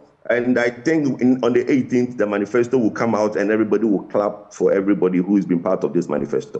We look forward to that. Dr. Wisdom Dogbe. Sudi, I'll tell you, the president said he's done his best, but I'll tell you his best is not enough for the people of Ghana. Simple. For you, no, say to me, for the people of Ghana. For the people of Ghana. Let's try and not interrupt. Quickly, let me mention this, right? Unemployment is still very high. Go out there, talk to the youth, and you will see a lot of them are sitting at home. They are frustrated. They just need equal opportunity so they can get into the workforce. Unemployment is high. And then also, one of the things, if you ask me, sweetie, what bothers me a lot about Ghana's debt situation is this. We are all very excited about this whole IMF program. But has anybody stopped and asked the question, what will happen after the IMF program is over? In the media budget review, there was nothing substantially in that review that would talk about the structural reforms that we need to be sustainable economically. So what is the guarantee that we'll not fall back into deep recession? These are the things that we should be thinking about. Now, the other thing that you should always do, right, before you tap yourself on the back, whenever you take any job, ask yourself, what was the numbers? What was the performance of that team? How were they doing before you came in? And when you are leaving office, what are the numbers? You compare those, and that should tell you whether you've achieved something significant or not. I would beg to differ, Kojo. The people of Ghana are suffering. People need jobs. People are not able to even put food on the table. People cannot even afford rent, and not to talk about, home ownership in Ghana. This used to be something that most people in the middle class could even afford. But today, even the middle class in Ghana cannot afford homes. These are very important numbers that we should look at. And for somebody to say, I've done my best for the nation and we're here celebrating, I'm not saying that the president hasn't done anything. They've done something, but they've not done enough. And what the people care about is not about digitization and none of that. It's great. It's great for us to have these things. But if it doesn't transform into making the lives of the people better, you haven't done anything. Okay. Wisdom, when was the last time you were in Ghana? I was here. I was there just this year. I was there in April. I came to Ghana twice. Okay, you were in Ghana for how? You were in Ghana for how long? Gentlemen, let's get into our last paper for the day. Doc, let's get into the last paper for the day. Graphic Business. On the front page, it says debt struggles continue despite restructuring. That is according to Fitch, the rating company. Bank of Ghana firmly positioned to mitigate external shocks and on promoting food security, leverage data tech in agric. That is the World Food Programme country director saying that. Let's get into the story on page 6 about debt struggles continuing despite restructuring. And I'll get there in a second. Here we are. So Ghana's economy is still faced with significant financing challenges despite the government's debt restructuring activities, a recent report by Fitch has indicated. As a result, the rating agency kept Ghana's rating at a level that indicates that the country is effectively in default on its foreign debts. This rating, known as RD, or restricted default, means Ghana has failed to make payments on some of its international loans, specifically its Eurobonds. And the report, however, noted that the country is making efforts to restructure its debt and work with international creditors to improve its financial situation. Just to add that, I hosted the Deputy Minister for Finance here, I think last week, on the back of that financial economic seminar. And I asked him his assessment of how he thinks we're doing as a people in terms of finance and economy. And he said that he will admit that the government is making some efforts, but the efforts are woefully inadequate. And I'm quoting him verbatim, unlike what Kojo tried to do. That's exactly his words. He said that their efforts are woefully inadequate. And I think that's very honest. But this story about persistent struggles, although the government says they are restructuring our debts, for your take, Dr. Dugbe. So that's what I was saying earlier on, right? We've made some progress, but we really need to do more. After the IMF program, we're in trouble. If we don't have better structures in place, it's going to get to a point that the country can fall into recession, right? I think that, and when it comes to the credit rating, I think that Ghana's debt rating in general, right, often assessed by credit rating agencies like Fitch, I think it is mostly influenced by factors that reflect our economic stability, our financial health, and the nation's ability to meet the debt obligations itself. So if we build a more resilient economy as a matter of priority, we will have a better credit rating. For now, I think that we should focus on the debt restructuring and get it completed. That is very important, at least in the short term. All right. Kojo Poku, your take. Well, I don't know what century and what date you guys live in. The debt restructuring is done. I don't know what you look, who authored that Fitch report? Because now that we found out that the NDC can author a whole book, we need to be careful which some of these reports that we read, because if all you know is the NDC who authored it. Because I'll be surprised if Fitch will come out and say what they're saying. The debt restructuring is done. So who is saying that we are struggling restructuring debt? It's done.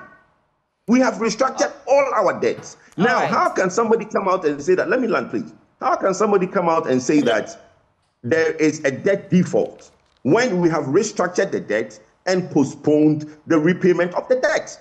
Yes. So technically, we've been in default since about a year or two ago.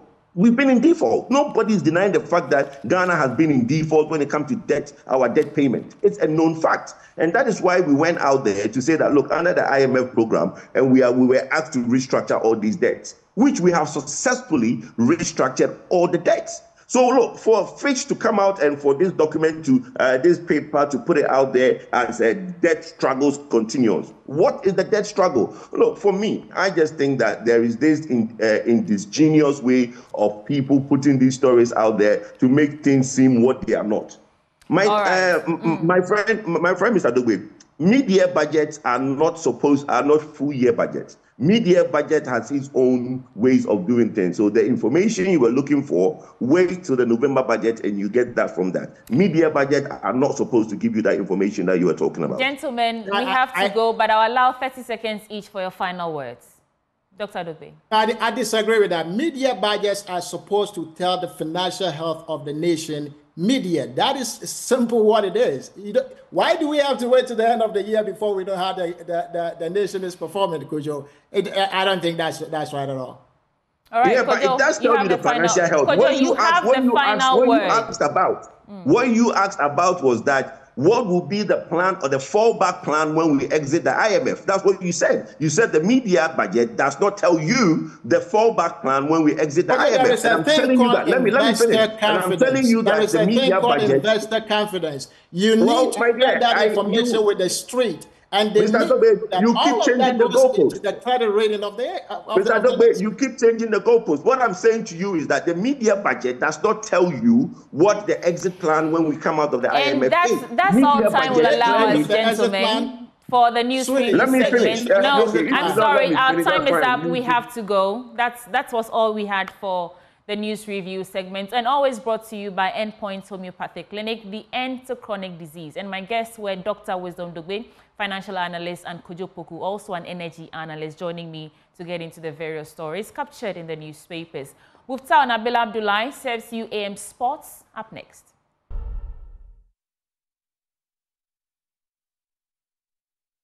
Obin Krom is a small farming community near Aswansi and Asomdwe in the Abra Asebu Kwamankese district of the Central Region.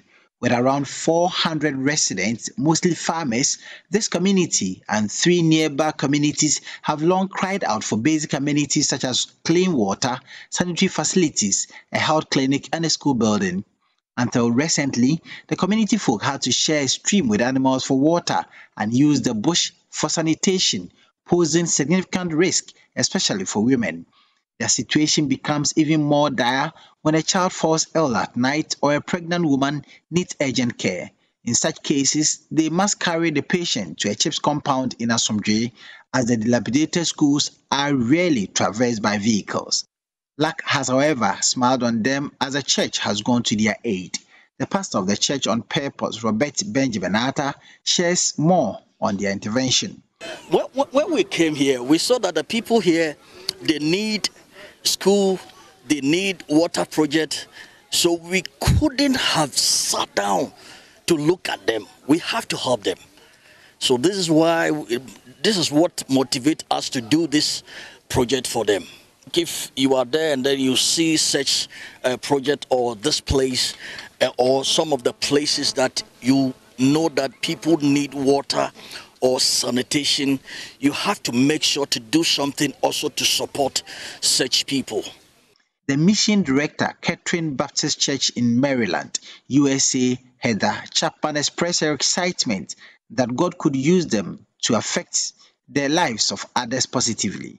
6 years ago with the group from Kettering Baptist Church in Maryland, and the Auburn Crow Village welcomed us as we came, and we were able to see the water that they were using to drink and to wash in and to wash clothes, and it was all the same water, and people were getting sick. And so the Lord really laid on our heart for us to help to make sure that they had access to clean water. And so we worked alongside the chiefs and the villagers to build this, what you see right here, clean water, so that folks can be healthier. It's important to be strong, to be able to serve the Lord. And so we wanted that to happen. And then from there moved on to a sanitation station so that the water that the clean water can stay clean and separated. And so built the restrooms. And our next project, along with the villagers, will be a school, because we believe it's really important to really build up young leaders so they get their education and are able to give back to their community. community and village. The chief of the town, Nana Obin-Krum, also thanked the church on purpose and its partners for the facilities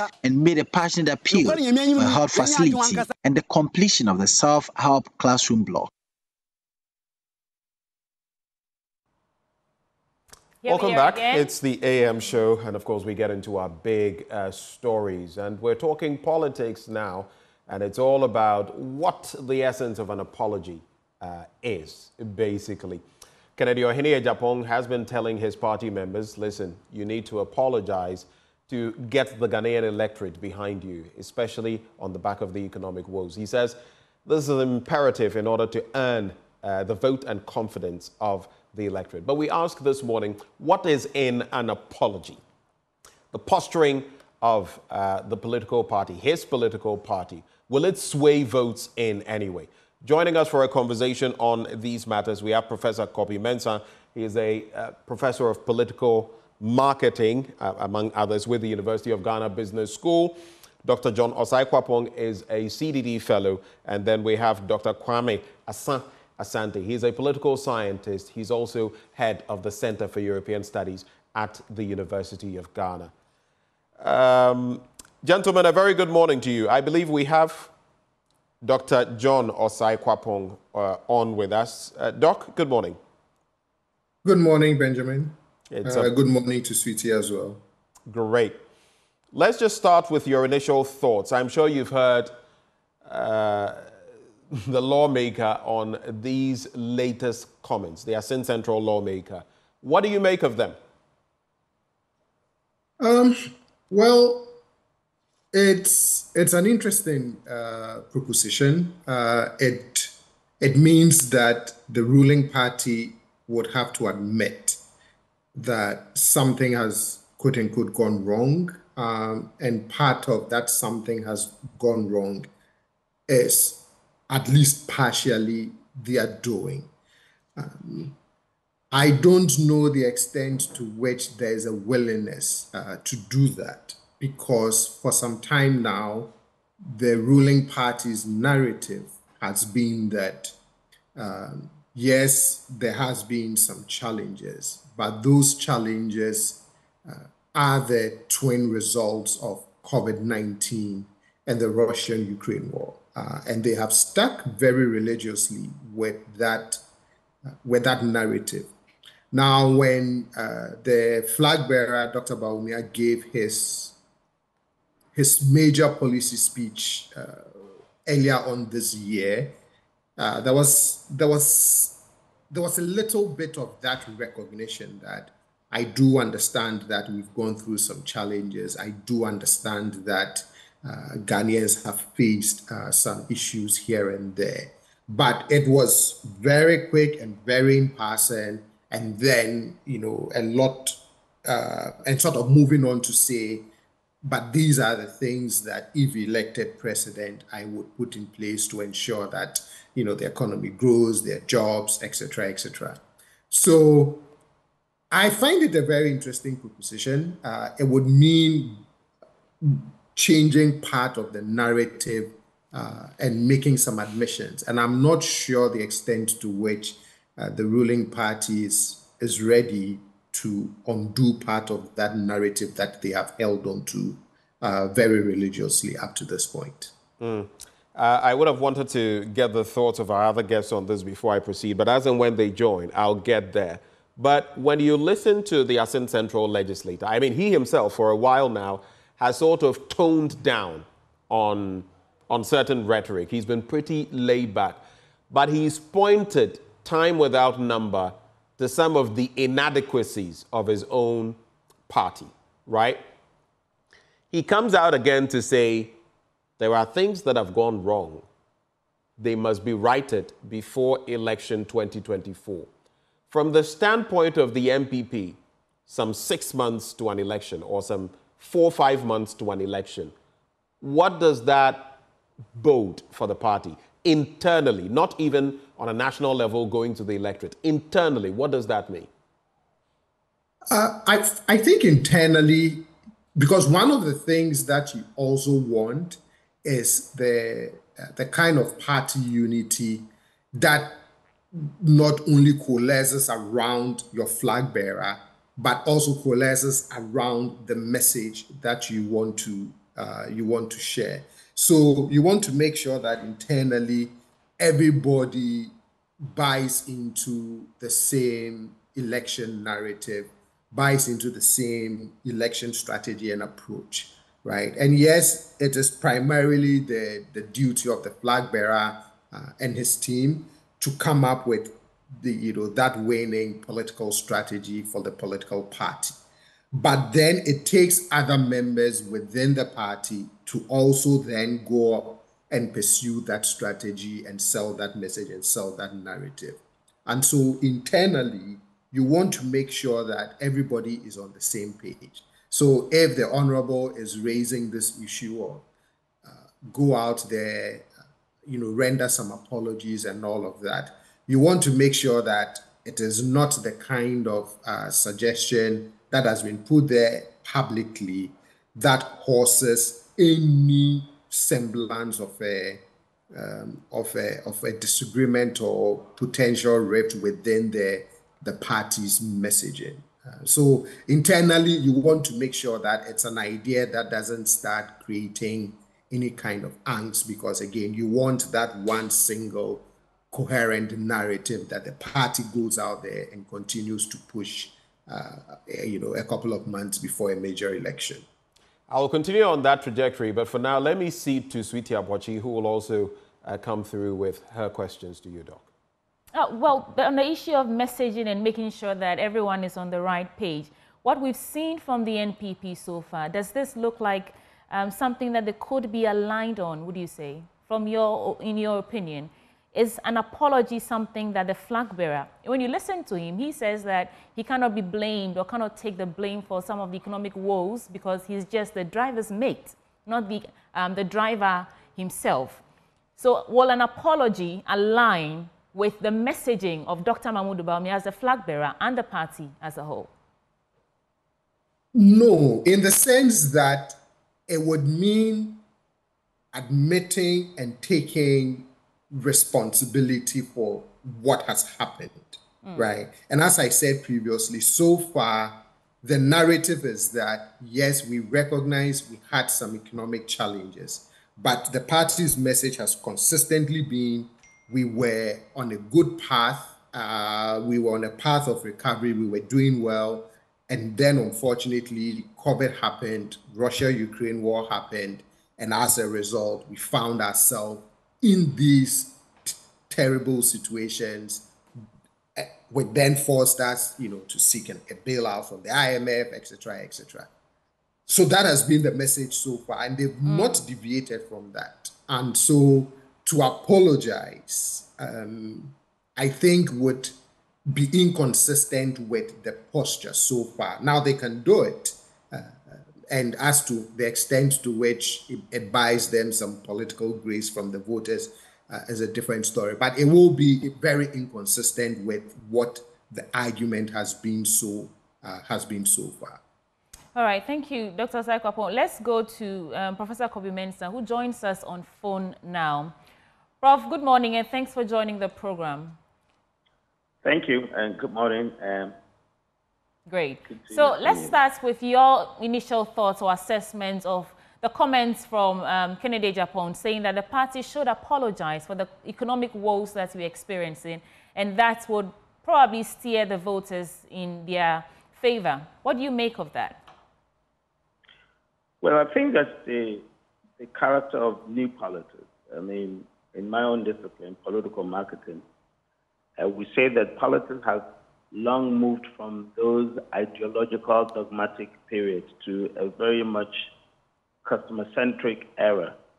And when we talk about customer-centric, we mean that institutions firstly owes their existence to the customer, and in this case, to the voter.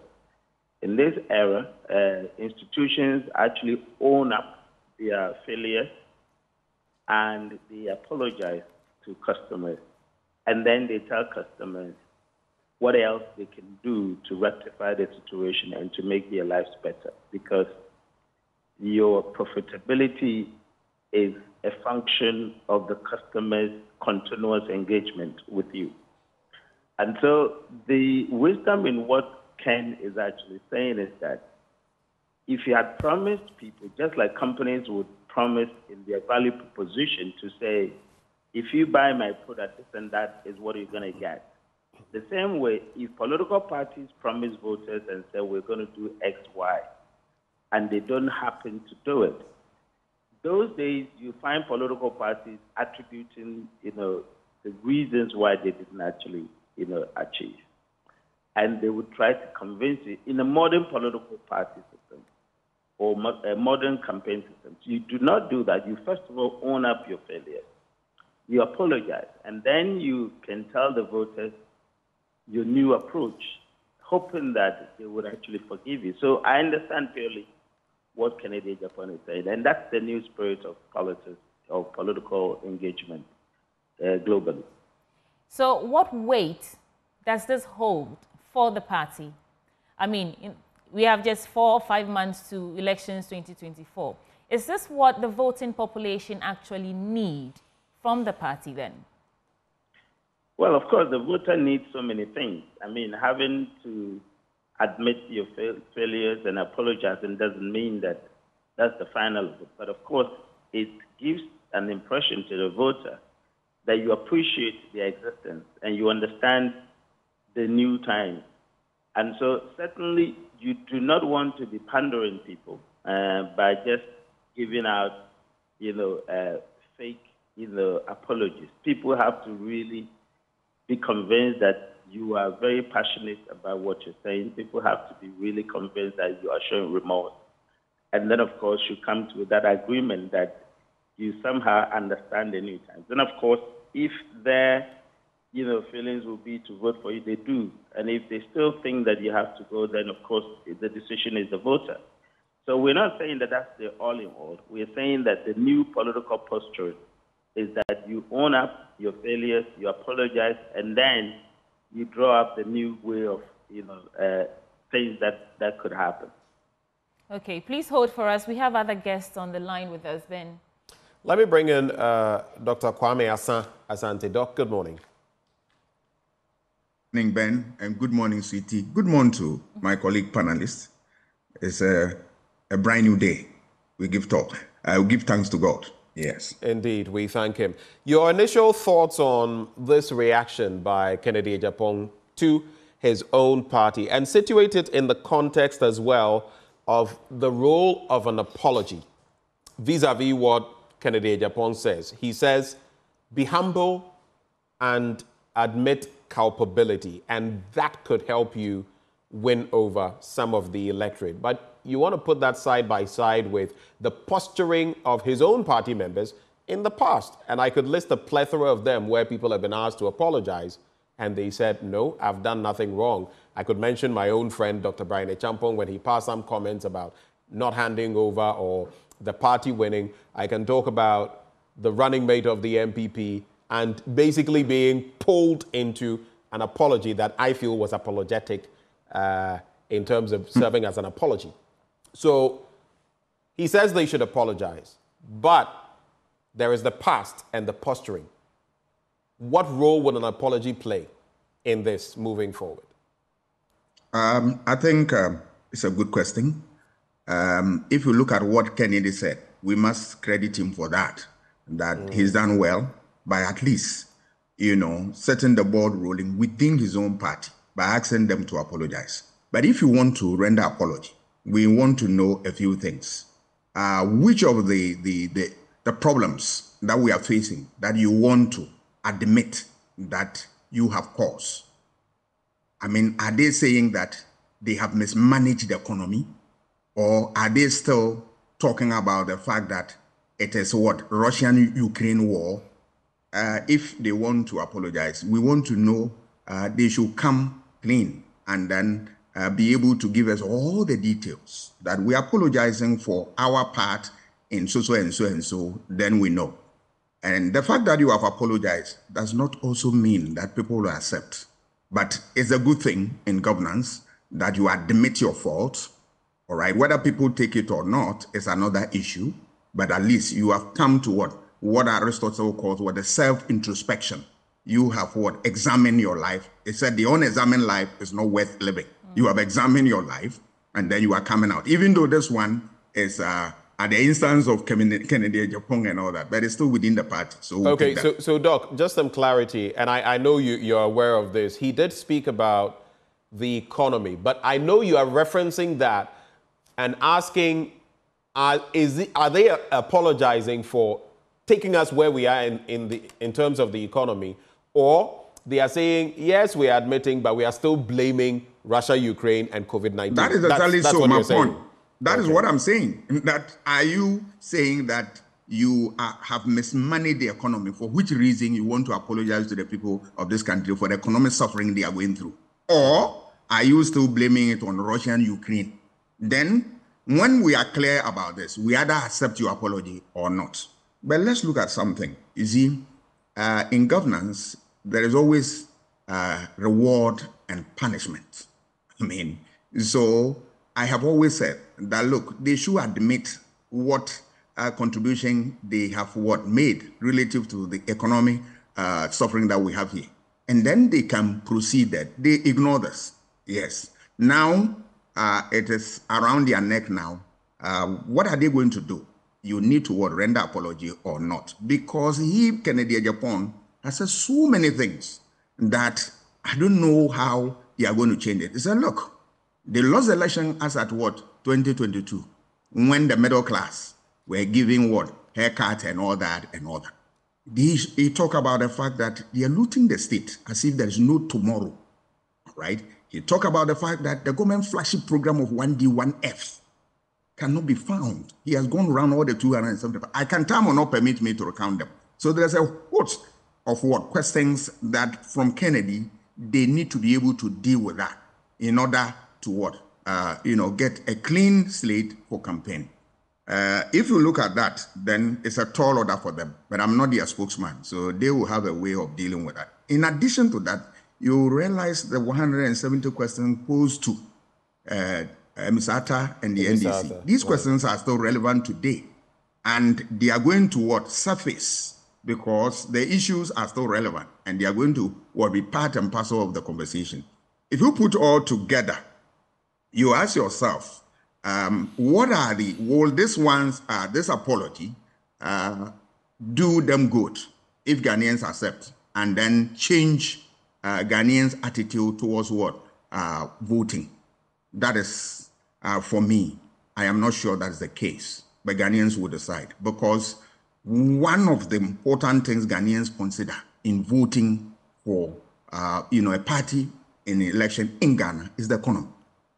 So when the economy is not healthy, it is going to affect other areas of human lives, and that will also be a deciding factor. So the economy. Right. If the economy is in shambles, you are going to have a problem in campaigning. You recall 2000, President Kufuor's message was very simple.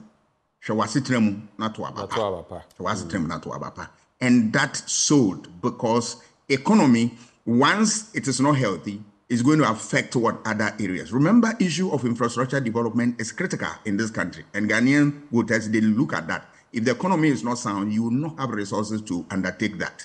Issue of the fight against corruption is also, it dovetails into this conversation, and you are going to have a problem.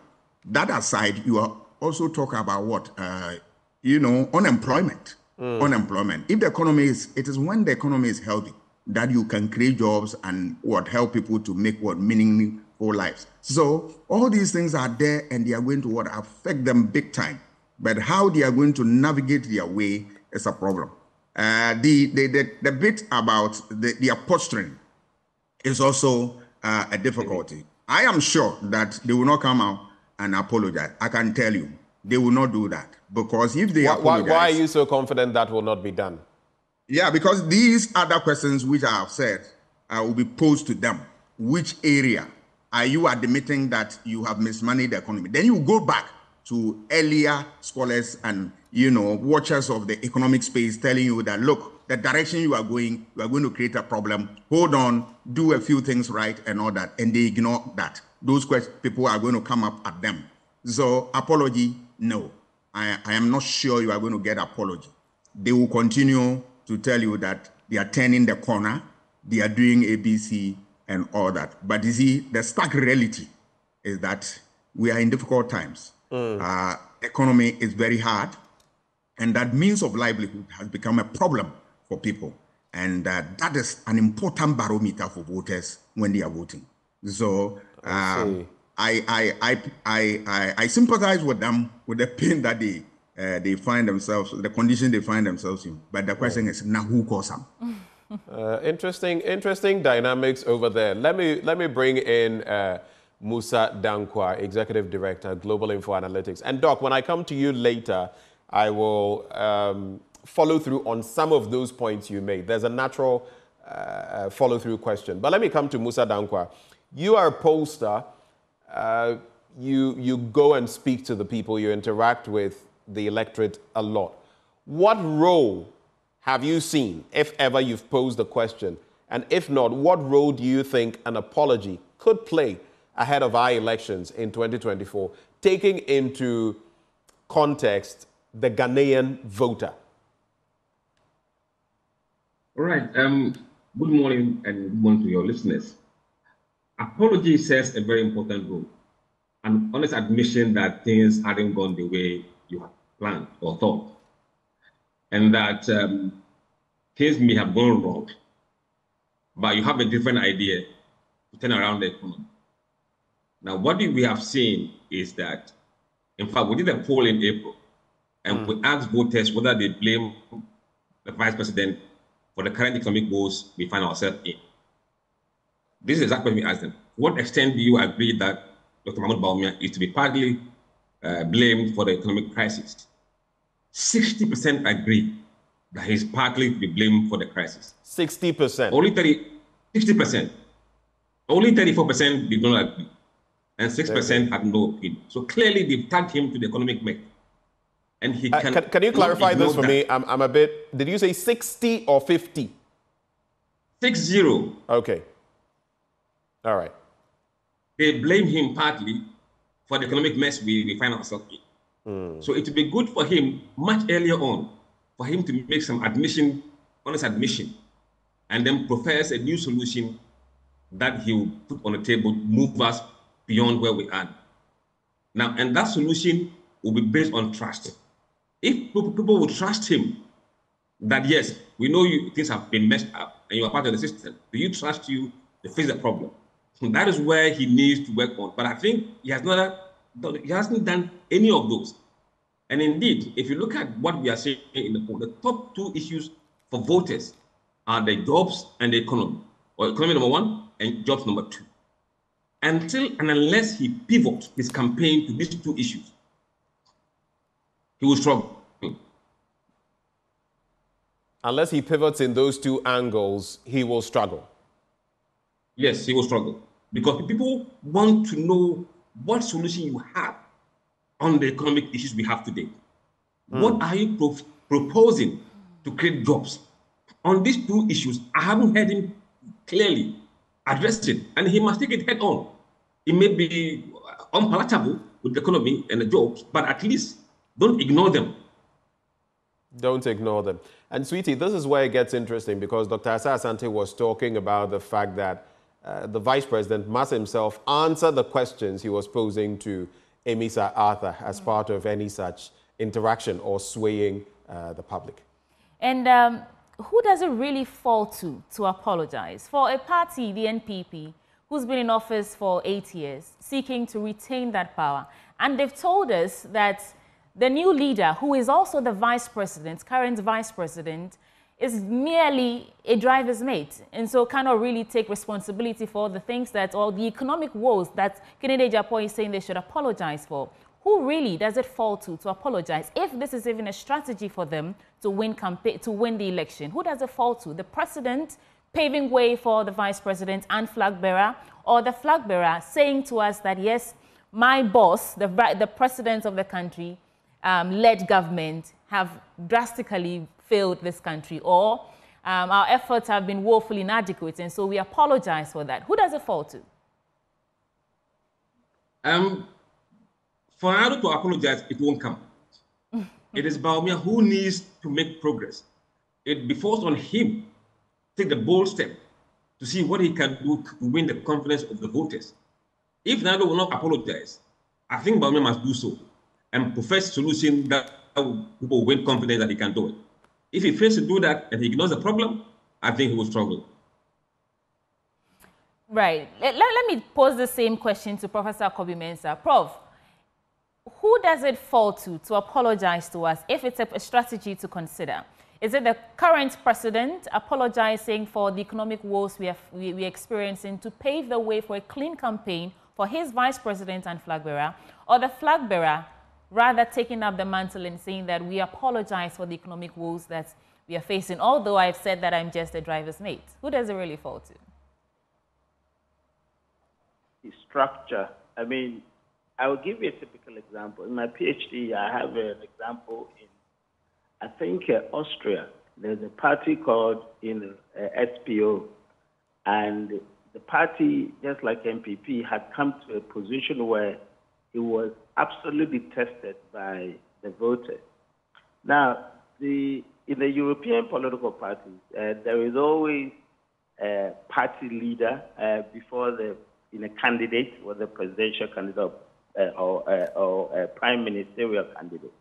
Now, the party leader actually apologized on behalf of the party because the party was so drowned in scandal and actually made a signal that they were going to have Vranitzky. Vranitzky was the exchequer, or say the finance minister of that political party. But everybody regarded Vranitzky as the purest man in a very bad party. So in that particular context, they decided that they would make Vranitzky the candidate for the next election, and they apologized, and they stripped off the entire party colors, everything else. It was only Vranitzky's face on that particular post, and they won the election. I mean, I'm not saying that the same applies, but what I'm saying is that parties recognize the role they've played in the hardships of people, and they go on to apply, whether it is the party general secretary, or it is the party chairman, or whether it's the current administration, the president, or it is the incoming one. There must be a certain recognition of the role that they've played, especially the lives that they've lived, and then the promises that they've given people and never, realize them. And then the scandal. So there are so many things to apologize for by key party officials. And then, of course, the voters would actually choose. I mean, having to apologize is not to say that it is to win the election. Of course, you couldn't actually say that you apologize because you want to use it as a way to win the election. No. But you are apologizing because you have conscience. You are apologizing because through your actions and inactions, people have suffered. You are apologizing because you seem to have taken people for granted and saying, this party has changed. We're not dogmatic anymore. We appreciate the role that we have played in your hardships. But Prof, we're apologizing for that. Prof, is that not problematic in itself? Because to the electorate, most people will see this merely as an attempt to court favor with them. You are merely saying this because you want us to vote for you. For some, they might find it even insulting. No, that's what I said, that you don't seem to be pandering people. Remember, I said it earlier, that don't pander. Let people see that you are genuinely, remorseful of some of the things that you have done. But you see, we are still tagged on to the old ways of politics, and that's the point you're making. Politics has changed. It's only in Ghana that people still see politicians as, though they are some kind of people on the high horses, and then if even a journalist is going to interview a politician, they are calling them honorable even when they are not parliamentarians. We're holding them in high esteem too much. Look, politics has changed globally. No country of a serious democratic type actually sees politics as dogmatic. No. People have gone to voters and had kneeled down to apologize. Look at what happened in Kenya. People had been to churches and apologized for their roles they played in the kind of things that happened to people. We should forget about the fact that people read meaning into it and say, no, you have to own up your failures and apologize. It's a new politics. We're not in the olden days. So it's not about, pandering. It's not about people saying that this is fake. It's because they want to. It's not about the Amos crying on radio, on TV. That's not the kind of thing I'm talking about. That's pandering. And that's not the kind of thing I'm talking about. I'm saying that you must show remorse and you must admit to people the roles that you played in their hardships and actually give out a new roadmap and say, well, this is how we're going to do things differently. And let it show that indeed you're going to do things differently. Not this kind of one city that you're talking about where everybody see that you are still doing your old ways of politics. That's what I'm talking about. Apologize and offer proper roadmap and let us see that, yes, you indeed mean your apology. Thank you for those thoughts. Let's go to other guests now. Dr. Kwame Asah-Asante, what the NPP needs right now, if they are going to retain the seats, is for the Ghanaian population to trust that they'll continue, or trust them enough to give them the mandate to continue or to retain power. The apology in this case, whether it's a strategy or whether they're just saying so, giving us an apology to ease the burden or ease the woes that we are feeling, would that in any way give them this clean slate that you mentioned? A clean slate for the campaign. Is that what would give them the trust that they need? They say here and now that they have trust issues because of broken promises. They promise heaven and earth only to deliver something close to my village, very small. So there are trust issues that they need to contend with, and that will obviously come to hand up. It is good to apologize, but it's not enough to cash in on that and win power. Because you see, you have to go beyond apology. All right? Apologies do not solve a problem or do not fix a problem. Let's get it straight. If you want to circumvent that process, all that you need is that the things that you do that would attract apology, don't do them. And you won't apologize. When they were handling the economy and things were getting bad, they were talking and then people were giving them ideas. Don't do this, don't do this. They all fell on deaf ears. Are you with me? But they forget about one thing. Politics is built on consensus. And it's also what dissent are also important in the political equation because they are the wheels. Criticisms are nothing but the wheels, the oil that grease the wheels of governance, without which it grinds to a halt. So without them, you will always find yourself in this difficult situation. And that is, I'm sorry, that is where they find themselves. Yes, but the good thing they need to do is that, yes, apologize. It doesn't matter what has happened. Then remember, you are dealing with a game of numbers and see whether people will show mercy to you and all that. You need to do that. Come clean on that. And then begin to demonstrate to the people that you have the magic wand to turn things around.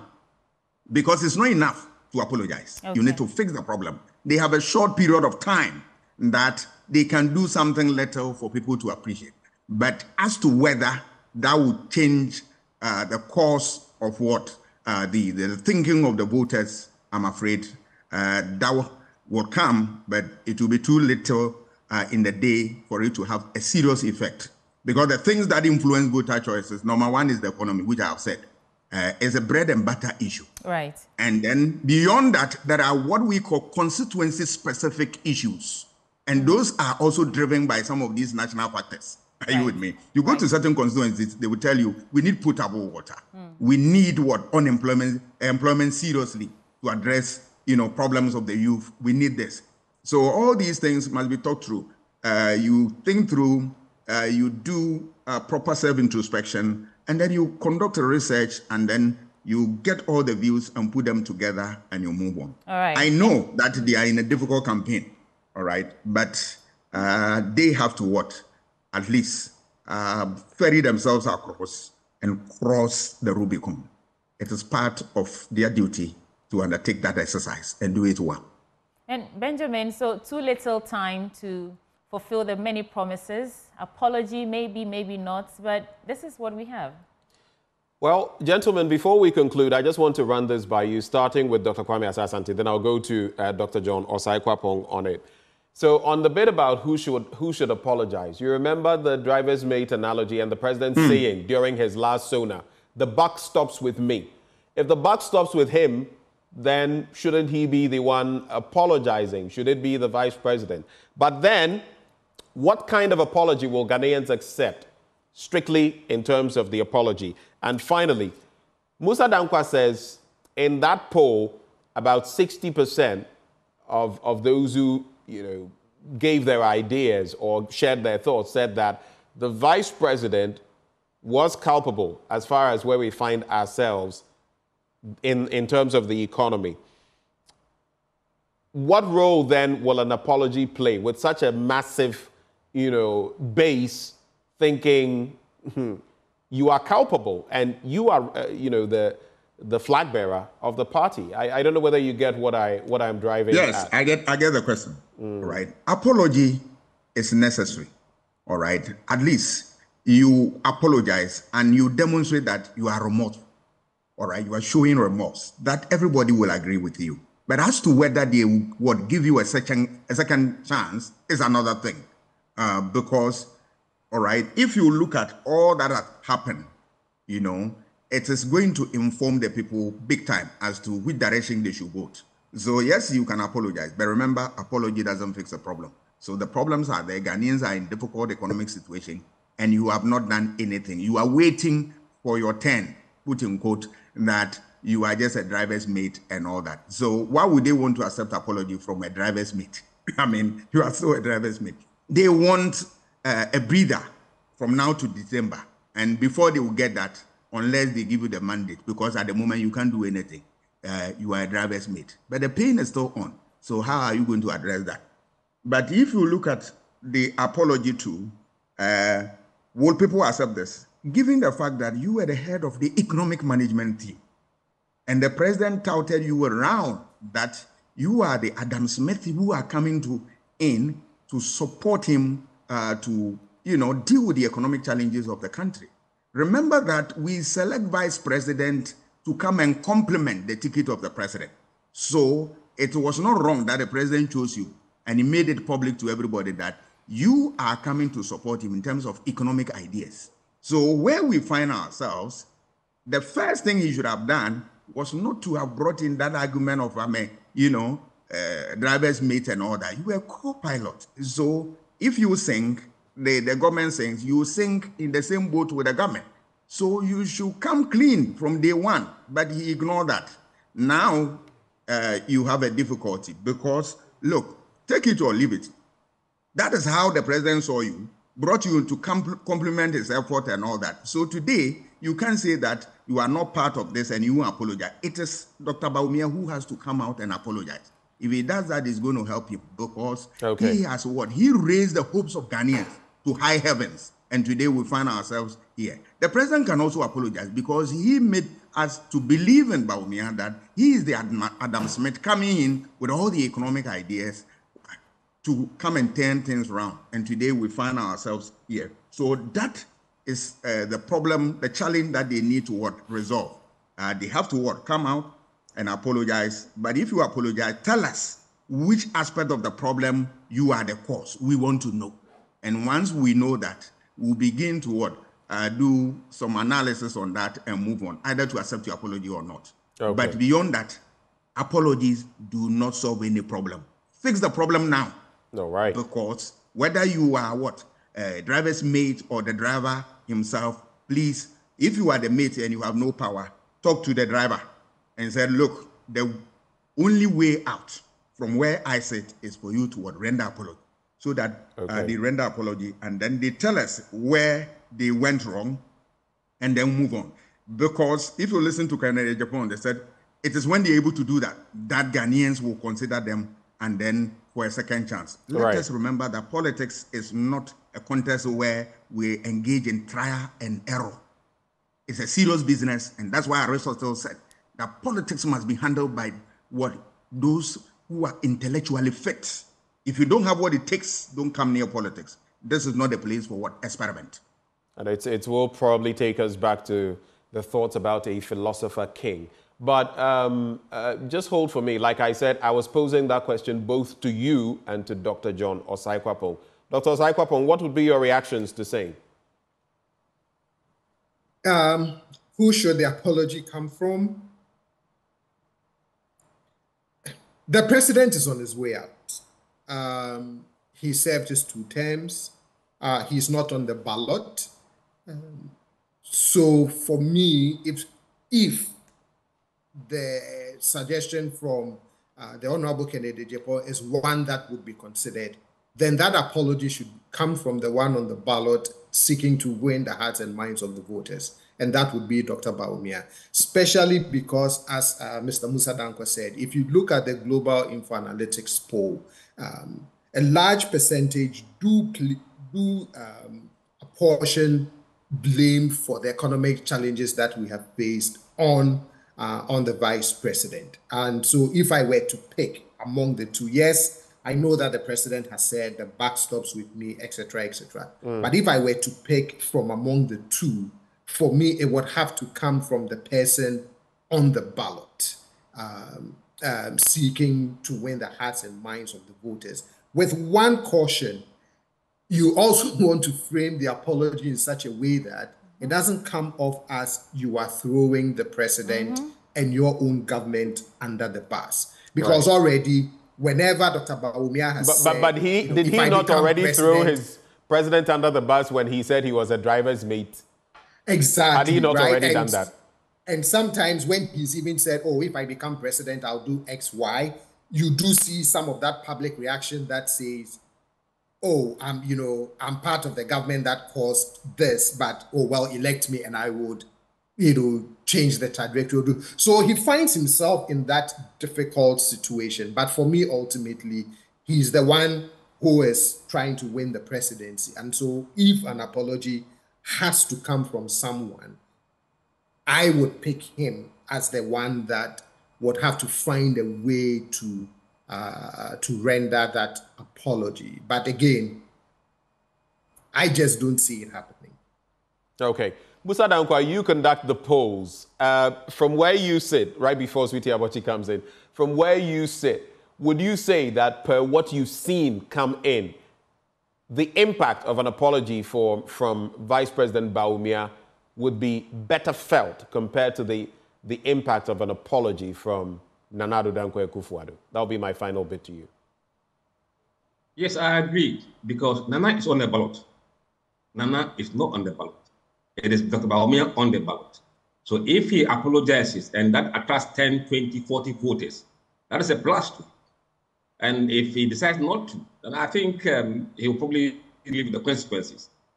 In this case, it is best for Bawumia to apologize and begin to work towards people trust. As to whether it will make impact before the elections, I doubt it. But an apology can swing both ways. An apology can also be used, for example, by the opposition that, you see, he's admitting to the wrong things that we have been touting, we've spoken about for a long time. Now he says he's done it. It could swing both ways. It could backfire on you in this sense. No, but you see, where we are today, nearly 80% of voters have made up their mind, regardless of whatever happened in the campaign. 80%. So the small portion that are available to swing minds will not change anything. If we had a wide number of people who are saying that they are undecided, they're still making up their mind, then this could be a problem. But where we are, people have firm their votes. So it will be honest on your part to do that admission and apologize as a human being, as somebody who believes in good governance. And probably, even if not now, going forward, how would people perceive you as a human being? It's very important. Right. Right before we take your concluding thoughts, let me just share a summary of some things I came across in preparing for this conversation. And it gives us context on the importance, the role that an apology plays in an election year or in a campaign. So during John Mahama's re-election campaign, that is in 2016, He acknowledged some mistakes made during the administration, including the issue of power crisis. And the apology was seen as an effort to show humility and, acknowledge the grievances we're going through. However, it did not, help him win the elections. He lost the election that year. In the USA, Bill Clinton, during the Monica Lewinsky scandal, the president apologized for his action and misleading the public and his family. Now, the apology, combined with a strong economy and effective governance, that is what helped him to win the support of the public. Same issues happen elsewhere. We have David Cameron in 2013, the UK Prime Minister, and his involvement in the Bloody Sunday incident. That is where some British soldiers killed some unarmed protesters in Northern Ireland. And the apology was part of a broader reconciliation effort, and that's what earned him good relations with the people. So the question then is, apology or not, what does the NPP, what strategy do they really need to help them earn the trust that they need Ghanaians to have in them if they're going to retain the seats? And I'll start with you, Dr. John Osai-Popon, and I'll go to Dr. Kwame Asah-Asante. So for me, if you think about the strategy, so for example, you mentioned Bill Clinton. One of the things that made Bill Clinton's apology generally acceptable was that he was the president already in good standing. If you look at all the polls during that time, they generally said, look, a good economy, we have jobs, etc., etc. This is a personal failure, leave him alone, right? So he already came into that situation of having to render an apology in good standing. It's not the same in the case of the NPP, right? They are coming in at a time where that goodwill that they once enjoyed coming in 2017 is not there. So if you are going to apologize, are voters going to read it as a genuine apology, or are they going to read it as an election year strategy or gimmick? Because for some time now, whenever the issue has been raised as to this is what the government's action has caused, there's been very strong pushback on that narrative to say it's not our fault, it has nothing to do with us, it has everything to do with COVID and Russia-Ukraine war. So the question then becomes, why now? Why now are you considering this apology?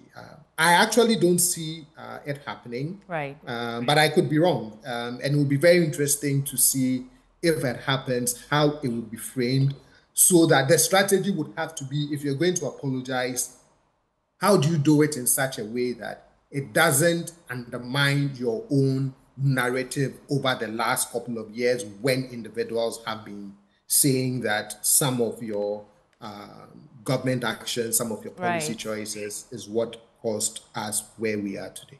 Okay. Just a quick follow-up. I wouldn't have come through, but I'm curious. Something just came to mind. Do you think by saying this, Kennedy Agyapong has sort of stuck the foot of the party in the mud? In other words, Wakope Asemamom, do you think he's going to find trouble for them? Because he could have let sleeping dogs lie. By this, has he found trouble for his party? Not necessarily. It depends on what he has also been hearing on the ground and why he went public with this go and apologize. But I'm sure they know, they are used to him. So this shouldn't create too many headaches for them, hopefully. All right. Dr. Kwame Asah-Asante, what political strategy does the NPP really need, with or without an apology, to beat the odds? They have short time for the end of the match, but better late than never. One, they should fix things as we get closer to election. The little time left, do something for people to say that, yes, you demonstrate effort to change things, even though you did not have much time on your hand.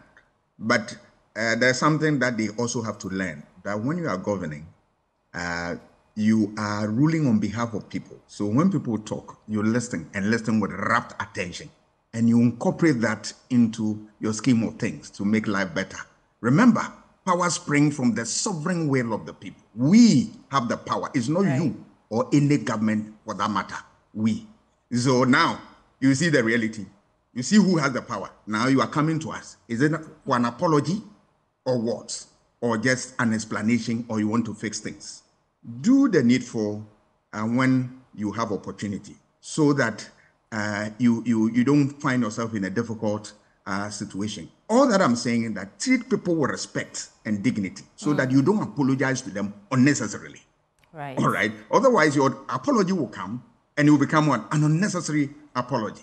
And the question will be what? Why now? They need to fix the little things now and then make sure that they campaign vigorously and see what will happen. But if you read the literature about voter choices, I'm afraid apology doesn't influence voter choice. That is also a fact. Apology doesn't influence any voter choice. The real issue is what? Bread and butter issues, economy. And when economy is healthy, it affects every aspect of what? Human life. Okay. And for me, that is where they should direct their attention towards. I wish them a good day. Let me go to Professor Kobi-Mensah. Prof, Kennedy is saying that if we ignore the hardships Ghanaians are going through, they would never accept what we are saying. Aside the apology, or with or without the apology, what strategy do they need? And then you can add your final words. Thank you. I think that I'm not really sure whether Kennedy actually said that by apologizing they will win the election. I think that's the skewness of it. You see, the positioning of the conversation is not that apology is a strategy and apology would win election. Maybe we have to reposition the conversation properly. The apology is supposed to remove the barrier for people to accept your messaging, all right? Because then it will reduce the kind of block that people are having towards the messaging that the party is pushing.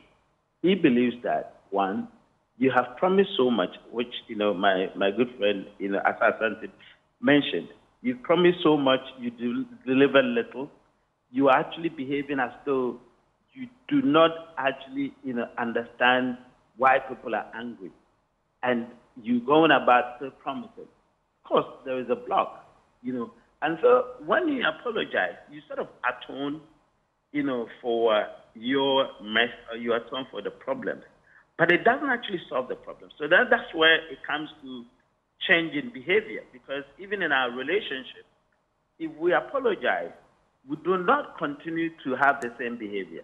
You apologize to your wife, your husband, and then you promise of a change in behavior. And then your wife or your husband is supposed to see over the years or over the period that you are now changing. But you don't go about apologizing and still do what you have been doing, i.e. promising heaven and earth when we know that you can't deliver, all right? Right. So it is about, one, apologizing to remove the block, and then changing ways for people to really appreciate that indeed you meant it when you actually apologize. I mean, as to what strategy, I'm sure my colleagues have actually propounded quite a lot. Do not overpromise as you've been doing. Show remorse as, we are saying. And then, of course, hope that Ghanaians would offer you the mandate. But, of course, the reasons why we vote a party into power are many. They are varied.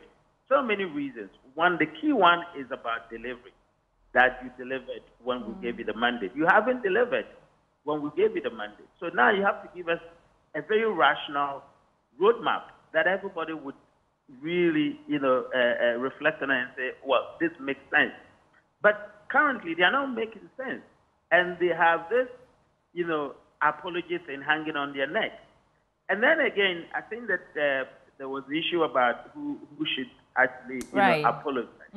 For me, if you do the mind mapping of what voters did in the last election from 2016, all right, if I take you to the marketing classroom for a little bit, we have what we call brand equity. Brand equity is any asset that actually facilitates the buying of the product. So if you have a product and you've been doing advertising is a brand equity for you. Maybe there's a staff who, because of that person, people come to that business. Right. That person is a brand equity. Now, if you put the brand equities of the NPP together, Dr. Bawumia stands at the middle of it. He was the silver bullet in 2016, especially among the so-called middle class. Majority of people revolved around the NPP and voted NPP because of him. He is the arrowhead of the brand equity for the NPP coming to this in the election. So he must perhaps do the apology. It would serve him better. Okay.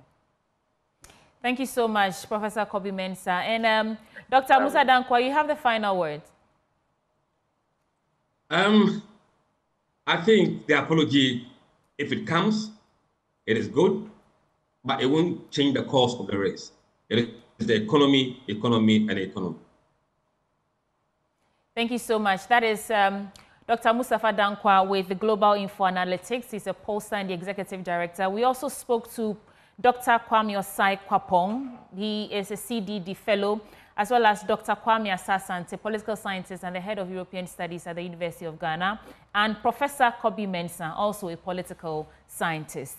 And of course, Benjamin Akapo is here in the studio, and we are going to speak to you, the people who this issue concerns the most. So call us and let's get talking. You know that number to call? It's at the bottom of your screens, 0302 211691 extension 2, 0302 211691 extension 2. It's been quite a conversation on this matter, and you know, I was just thinking as we went along, even among friends, even among siblings, sometimes an apology comes a tad too late. I feel the time for an apology, it's not to say the MPP shouldn't apologize if they mean to, but for me, a very rational thinking, you know, voter, I will ask, why now?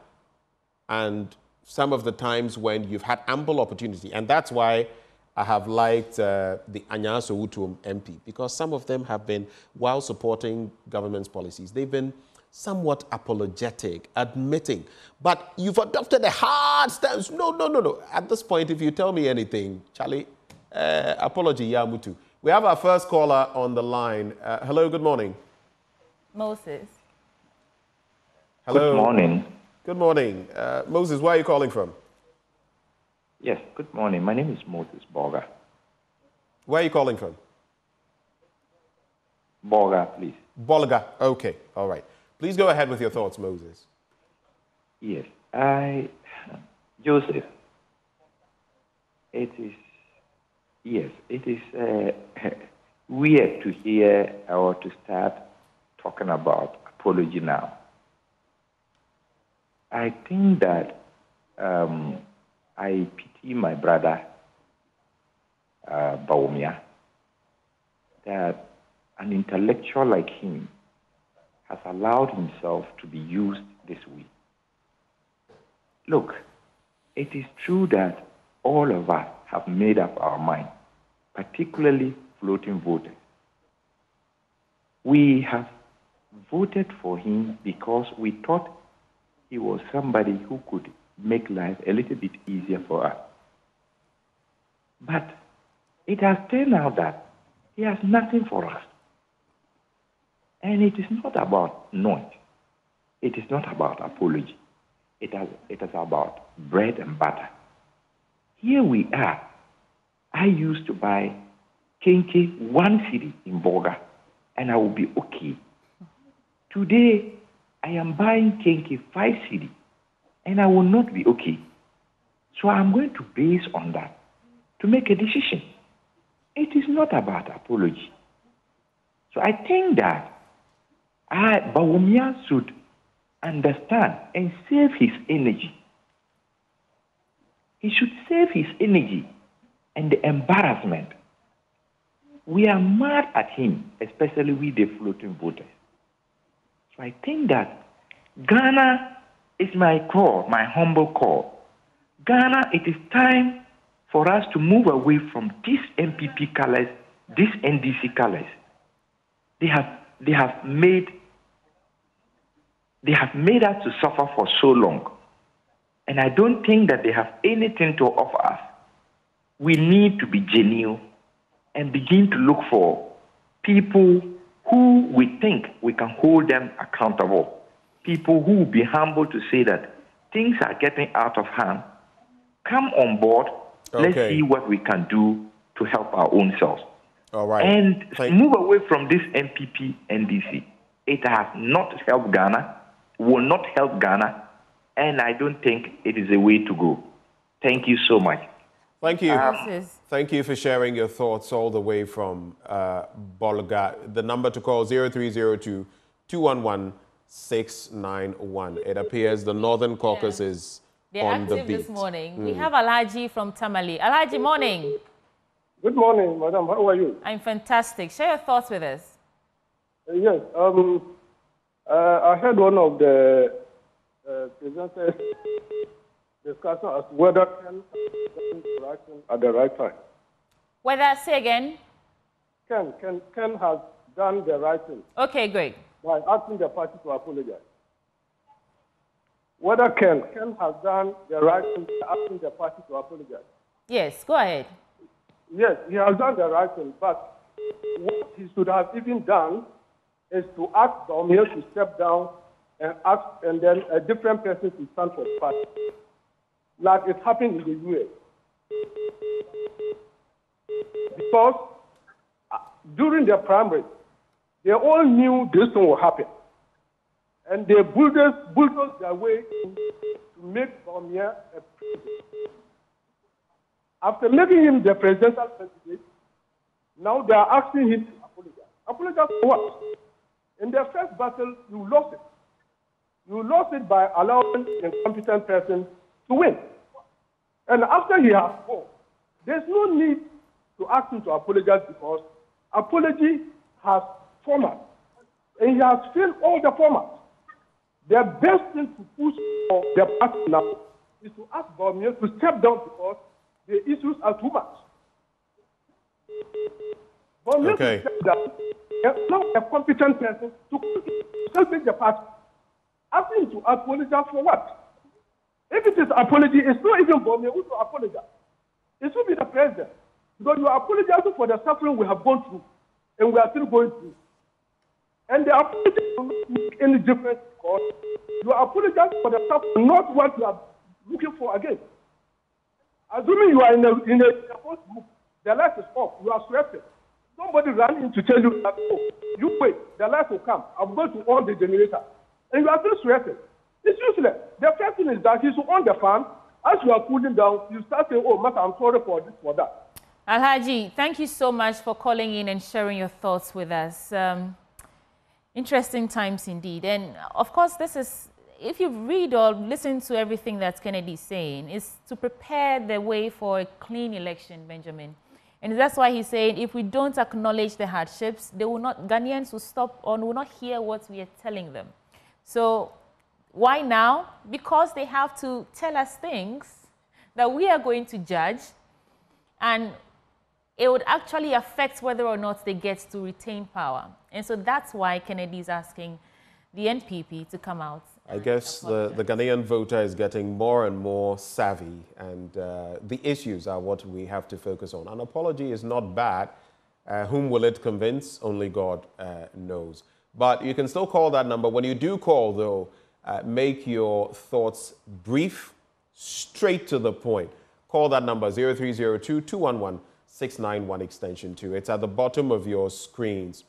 And we have a caller on, Clement from Western North. Clement, good morning. I do not know whether that's Clement we've lost. Okay, so you do call in again. Let's hear from you. You can call 0302-211-691 extension 2. And please make your thoughts very brief. All right, we have another caller. Vida is on the line. Good morning, Vida. Good morning. Vida, please, where are you calling from? My suggestion is, come again. Where are you calling from, please? I'm calling from Ho. All right, go ahead. Share your thoughts with us, Vida. Apology will not do anything. We have decided already. What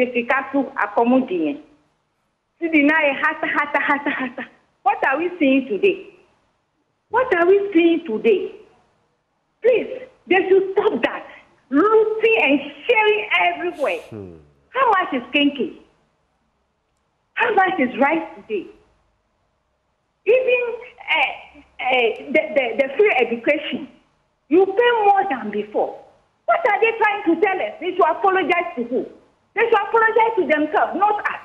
Because we know what is going on. They are looting everywhere. Look at Dankuma. How much How much will you use to pay that bridge? People are suffering. You people are sharing, putting under your bed money, dollars. Are we shopping dollars in Ghana? Is it not silly? They quote everything in dollars. And you say they should apologize to who?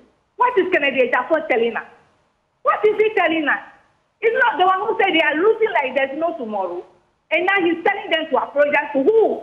They should stop it. They should stop it. We are voting them out. And those people who are saying that NDC is not good, I voted for NDC, I voted for MPP, I voted for Nanado first time, I voted for second time. But I know that, now I know that they are looted. Thank you. Have a good day. Have a good day too. Thank you so much for those passionate thoughts that you shared with us. I don't know if we have time for another caller, but Benjamin. We do have time for more calls. Let's go ahead and take them. Who should they apologize to, and what is Kennedy Ejapong? I'm curious, and I'm wondering, do you think that if Kennedy had won the bid to be the flag bearer, he would apologize without someone actually cautioning him or telling him to go ahead and do that? Kennedy Ejapong is highly, he has been inflammable, and sometimes you have to be careful talking about Kennedy Ejapong. But he's also highly unpredictable. What he could have done or not done, no one can tell. But if he's saying this now, who knows? Maybe he would have done it. Plus, he would have been able to dissociate himself from a lot of the mess that has happened, because he's technically not in government as a minister or anything. Yeah. Karim is on the line with us. Karim, good morning. Karim, how are you? Great. Share your thoughts with us. Okay, I'm going straight to the point. Very simple.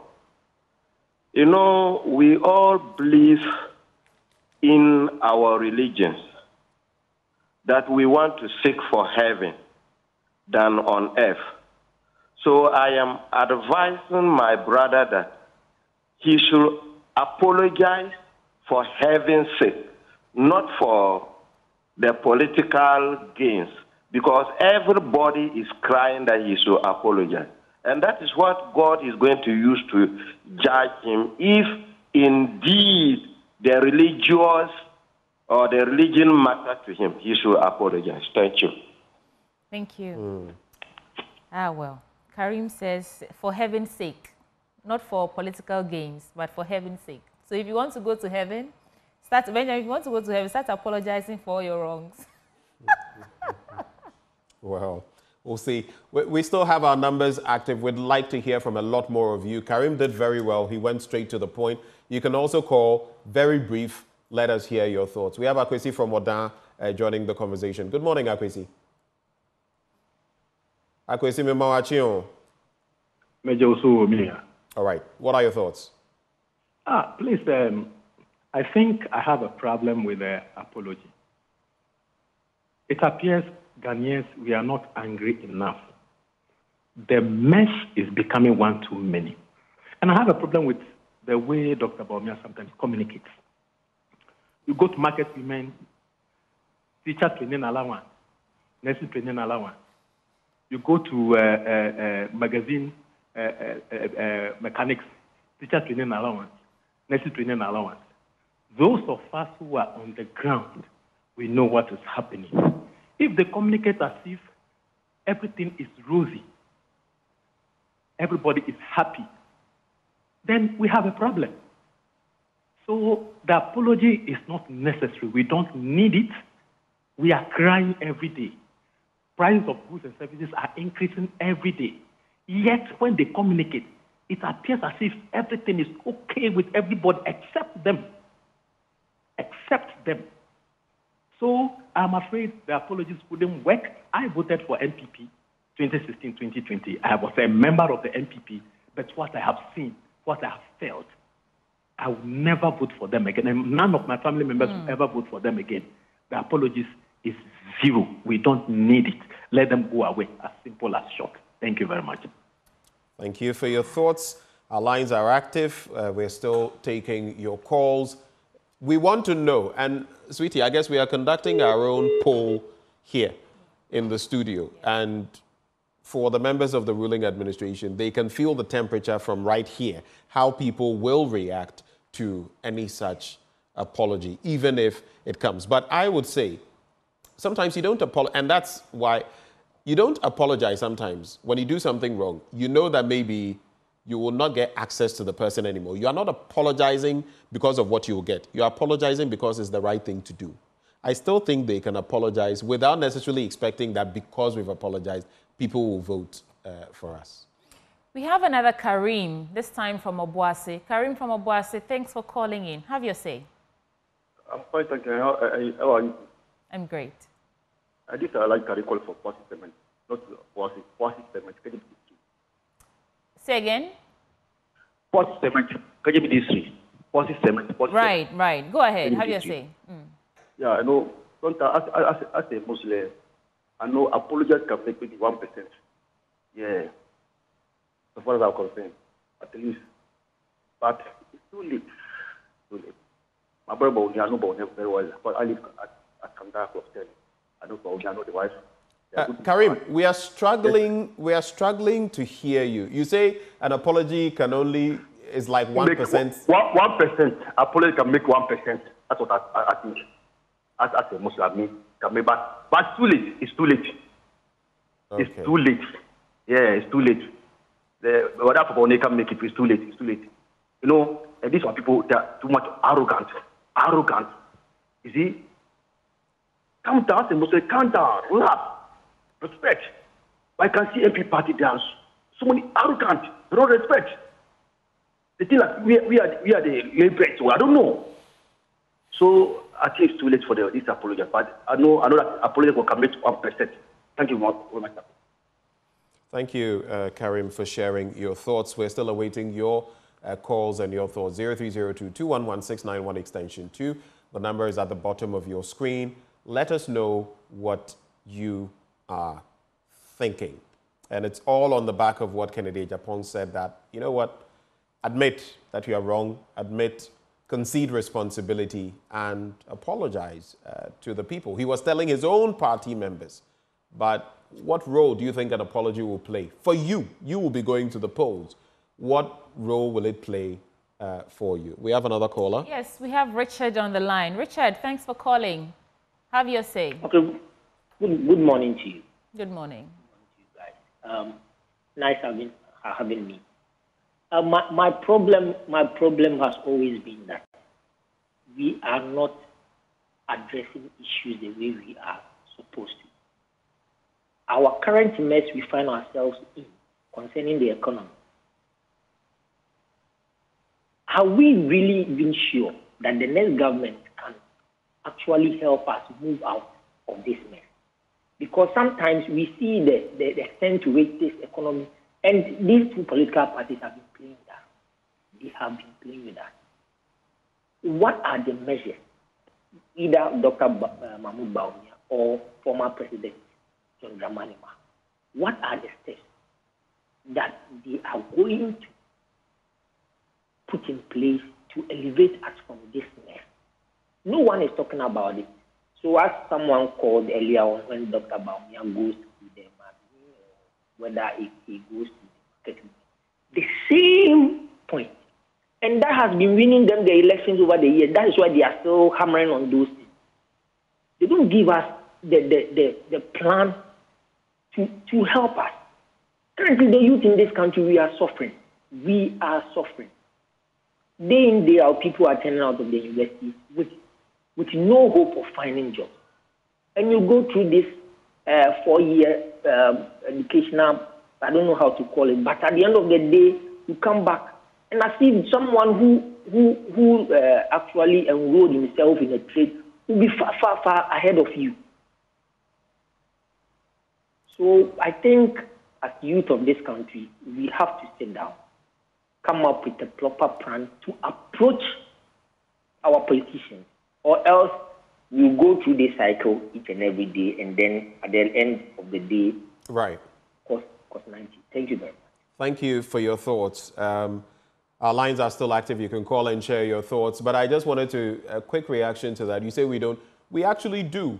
But the point, for example, is how we know exactly where they are heading. It's through their manifestos. Both parties have not come out yet with their manifestos. The NDC supposedly this month. So when we get that, then we can push them even harder on what they will do for Ghanaians. But we have our final caller. Hello, good morning. Hello, good morning. Lisa, how are you? Your name is? My name is calling from you. Okay, you would have to speak up so we can hear you. I don't see a former president can solve our problem because he has been a president before. During his tenure, there is so many unemployment that is around. He couldn't even have the opportunity to even employ them. So he, as a former president, he can't solve our problem. Do you know the unemployment rate from 2016 and now? Do you know? No, I don't know, but he has been in power before. Okay. We see how he governs this country. So he can never solve our problem. So it's not our solution. That's all I have. Thank you. Thank you for sharing your thoughts. In case you didn't know, though, and I totally agree with those of you who say both parties are culpable in different ways. The unemployment rate around that time was hovering a little above 7%, and now it is more than 14%. So when you make the analysis, make it in context. I agree, both parties, I always say it. In many ways, they have not served us well. But when you want to categorize, put into context. So when you say there was unemployment, then what is the unemployment now? Put it in context. But we are not going yet. We're going to have a statesman join the conversation shortly. He will be interacting with us, sharing some of his thoughts on these pertinent issues we are raising. And it's also crucial having him because he is a founding member of the New Patriotic Party. I'll tell you shortly who this person is. He will join us for a conversation and maybe share his thoughts on apology or no apology and what it will mean for election 2024. I'm looking forward to both manifestos from both political parties and possibly a debate. You know, one stage, we pose questions to them. They should let us know what their strategy is, how they intend to take us, like the caller said, elevate us from our current economic situation to some sort of freedom where we can afford to go to the market and not always have a face in palm moments because the money we took to the market is not enough. And it was just 3 days ago. But anyway. So we'll take some more calls. We've been told that there are more of you calling. So we'll allow you to do that. We'll take some more calls. 0302-211-691. 0302-211-691. But in a bit, just to inform you that we'll bring you that package of Just Turned 18 where first-time female voters will be sharing their thoughts with you. That is also coming up, so don't go away. Let me usher in Hughes. Hughes, thanks for calling. Have your say now. Hughes, if you can hear me, good morning, and have your say. Good. I think it's too late for this current government to apologize to the people of Ghana. Why? Because today, if you can take an intelligence, you go to visa application centers in Ghana and look at the number of youth, well-educated, who are living out of this country. Go to our prison service. Since they came to office, from 20 years to 40 years, that have been sent to prison for, minor crimes. If they have created over 1-something million jobs, what is the impact of the jobs that they have created on our economy? You come to my area here at Aguna Bodom, Aguna West, and come and see what people are going through. You see, so it's too late for them to apologize to us. We have already made up our mind. Thank you very much. Thank you. Thank you for calling. You still have that number to call, 0302-211-691 extension 2, 0302-211-691 extension 2. You know, I just noticed something, that video we were playing a short while ago, and I saw loyalists of Dr. Bawumia, and you would see it on the other hand, loyalists of this, maybe Mahama and all of that. We have to get to the point where don't care. If I were in leadership, don't be loyal to Benjamin Akakpo. Don't be loyal to Dr. Bawumia, don't be loyal to Mahama. Be loyal to Ghana. It's not the party that matters. And I feel when we get to that point where you can look beyond personality, you are loyal to me, I'm a human being. If I fail, vote me out. That's it. It's like Caesar back then. He says, this sword you've given me as a symbol of my office. If I fail, use the same sword to punish me. So when we get to that point where, you know what, I like you, but you are not doing well, I'm voting you out. That's where we get to the point where our democracy will start making sense. But like where we are now, like some people will say, it's a democracy because we are all just following the bandwagon. I am from here. I'm getting, and so we are voting. We have another caller on the line. Naim from Ketekrachi. Naim, thank you for calling. What's on your mind? Naim from Ketekrachi, if you can hear me. Good. Hello? Yeah, good morning. Good morning. Hello? Yes, Naim, we can hear you. Go ahead. Naim, if you can hear us, this is your last chance. Go ahead, else we'll have to get another caller. There are so many callers on the line. Hello? Hello? Good morning. Okay, don't listen to us on your TV set. Speak to us directly. Okay. All right, unfortunately. So let's just say this. When you call, if you are listening to us on TV, there will be a delay. So you'll be waiting to listen. Listen to us on the phone. Turn the volume down on your TV set. Listen to us on the phone. Let's get to our next callers. 0302-211-691 extension 2. 0302-211-691 extension 2. Call and let us know what's on your mind. That some of the young ones will also call so that we get a sense of their thoughts as well on what an apology is. It seems like the calls we've received so far from elderly or real adults, you know. So what are the young people also thinking? Wisdom is our last caller. Wisdom, thank you for calling. What's on your mind? Yeah, please. My mind is when you see the economy in now, I remember former president told us we should look at our situation and vote for the proper person. And now I'm selling coconut, and I know how people are struggling. You see, at first, some people will come and buy the coconut. They will drink the water. They left the food there. And now, those who, at that time, those who don't have money to buy some of the coconut, they will come for the rejected ones that people drink and refuse to, take the food and all. But now, if the person comes, he said, remove it for me, put it in rubber for me, because I'm going to give it to my kids, because the thing they are present is not easy. So I think this government feel us a lot, and we are struggling, we are suffering a lot, especially the bank that they collapse and all. So me, I'm not going to vote for this Vice President Bawumia, as we are saying, because I voted for NPP, but for now, how I can see things working around, I'm not sure I'm going to vote for him. Thank you so much, Wisdom, for sharing your thoughts. No, but that final caller really got me.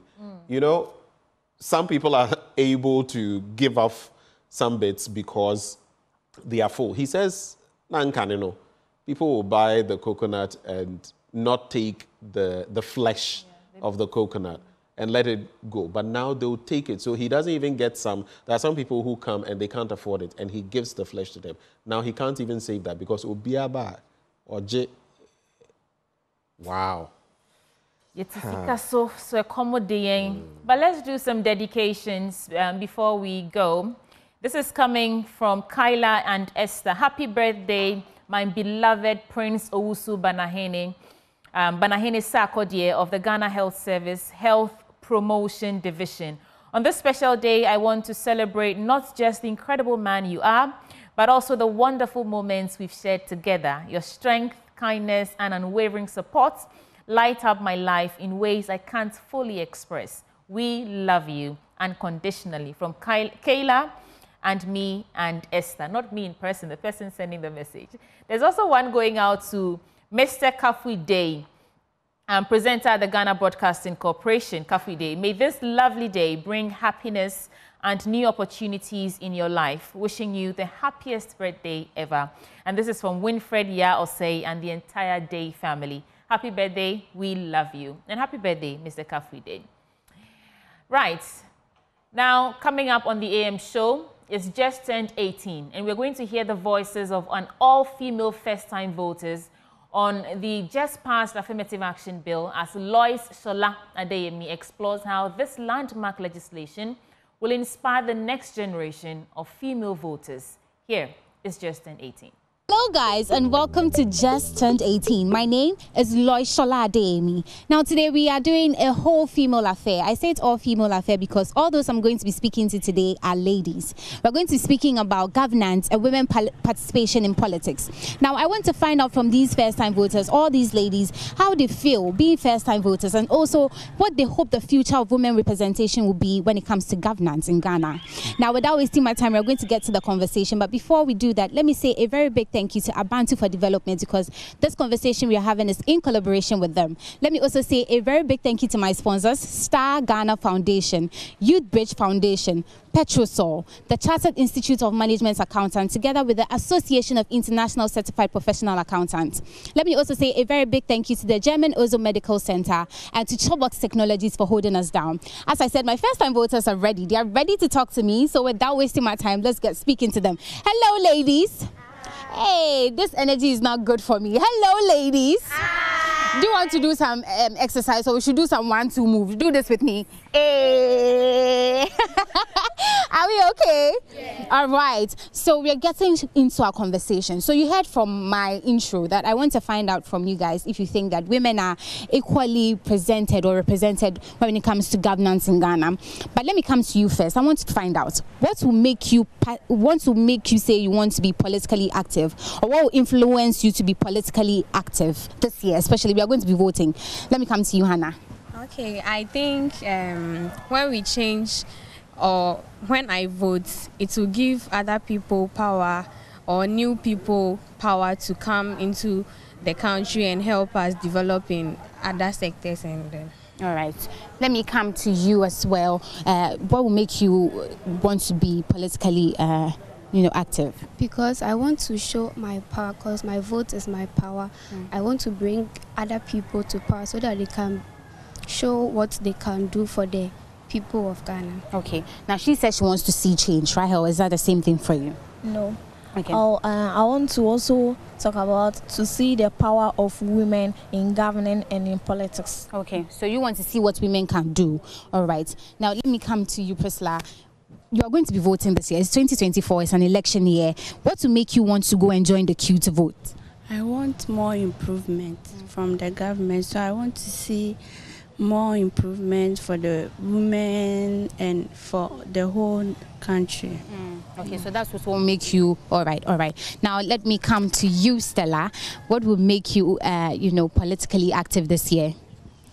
Because you don't have employment in the system, so I think we need to give people a chance to bring out an employment for the youth to work. All right, so you said employment. Becca, she's saying that she wants to be politically active because she wants to see more employment in the country. Is that same for you as well? No, I want the government to change because my vote counts, so I would vote. Okay, so you know that it's your civic responsibility. I like that. Lily, are you also saying the same thing to me? No. Okay.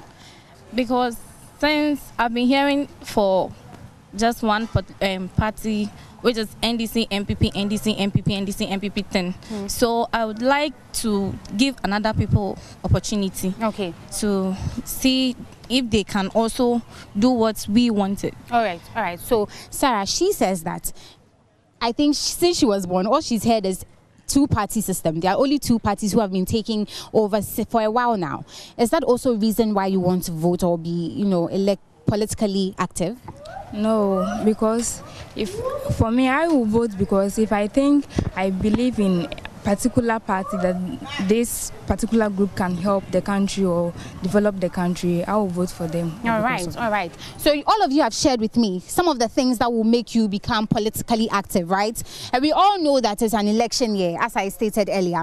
All right, so this brings me to my next question. I want to find out, what is your take on women participation in governance in Ghana here? What is your take on women's participation in governance here in Ghana? Let me come to you, Lily. You're looking at me, so I'm coming to you first. What do you think? Yeah, when women are given the opportunity in the policy, it will encourage most ladies. Yes. All right. So Sarah, she says that if they are given more power, they'll be able to do more, right? Do you think that women have power, especially when it comes to governance? Yes, they have, but I think they don't give them that push or that support to do it. Why do you say that? Because they don't have support. Even if they are campaigning, they don't. Even women don't support them to campaign and all that. So. All right. She says that women don't even support each other. Who is agreeing? She says that her take is that women do not support each other. Who is agreeing with her? Any other view? Yes, I'm coming to you. Yes, I'm against that because you can see many women, like they'll put in all their efforts in rallies and campaign, but they'll go, and then when it's election time, they will see their fellow women on the election list, but they won't vote for the women, and then they'll go and vote for the men. So I'm against that too. All right, so you are saying that. So we end up seeing women on the ballot sheets, but we don't support ourselves. Is it only women that don't support ourselves, or the men as well? The men as well. Okay. Why do you say that? Because they only look at only the men. They don't support the women too. Okay, so she's saying that women don't have power when it comes to governance in Ghana. Are we all agreeing that women don't have power when it comes to governance in Ghana?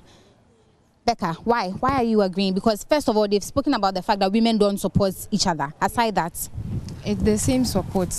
Women don't support each other the same as the men because they think women can't do anything. So when they get the support, I think things will change. But why is it so? Why is it that women don't support each other? Because in the Parliament House, we don't have much women there. We have less, and that decrease our rights. It's not improving us to support the women in the Parliament. But I think when they give the women's chance to become part of it, we the youth to think like we encourage ourselves and it will encourage us. But you know that when it comes to the population in Ghana, women are a lot. We are many. In fact, we outweigh the men. So how is it that you're saying women don't support each other? I want more.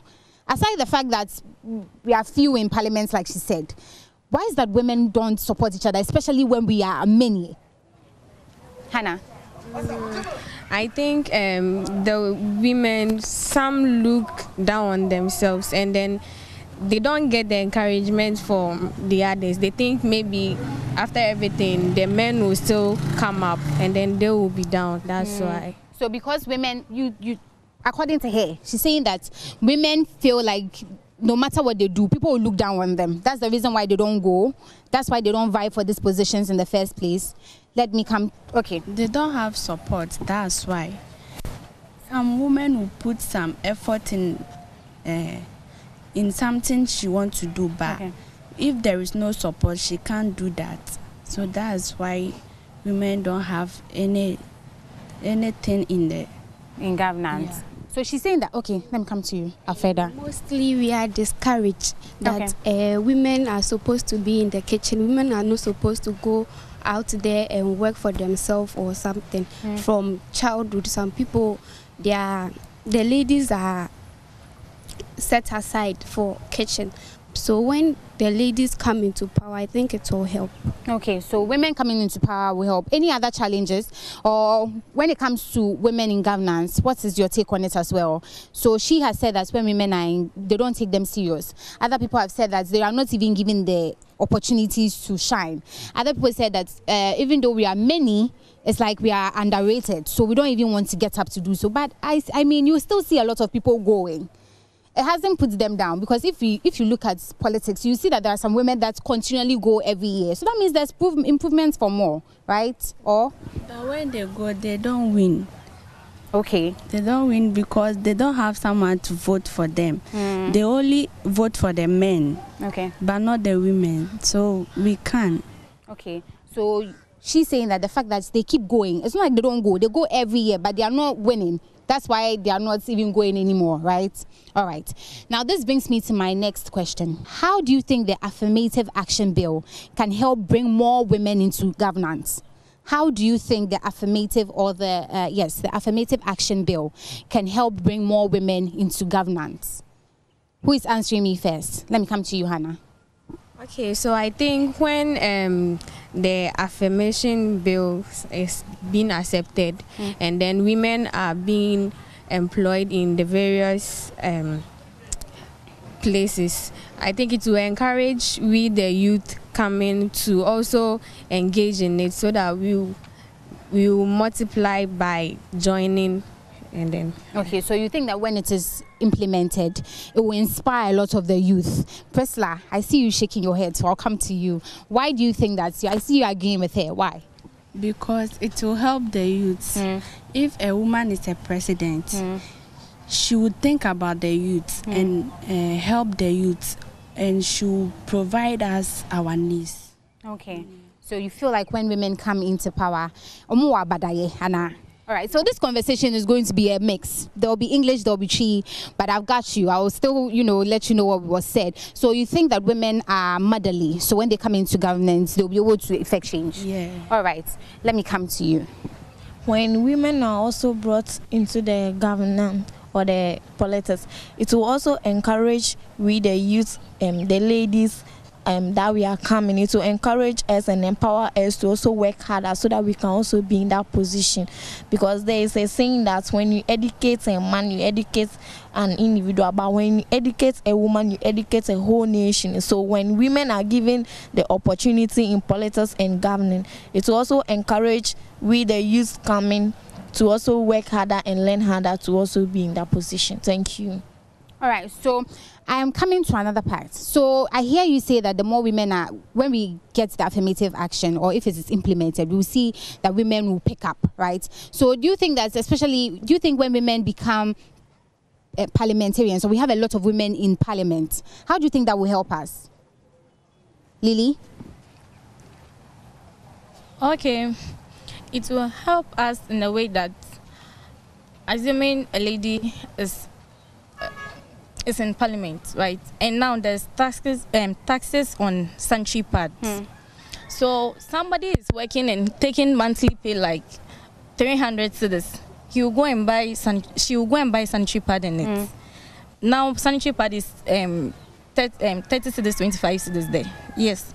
So I think when the ladies, the women come in, they will help. Yes, they will help.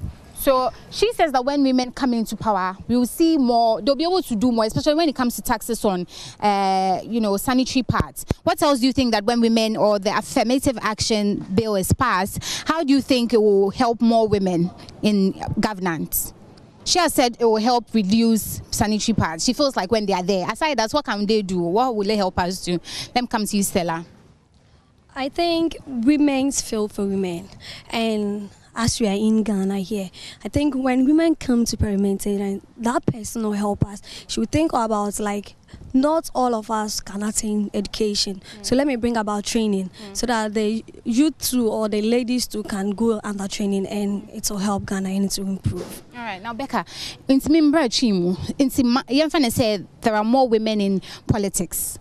Women are over politics, Muno. How do you think about Ghana for? Okay, I think it will help us in a way, ladies, maybe we are lacking something, but when a lady comes into power, we won't lack that thing again. Yeah.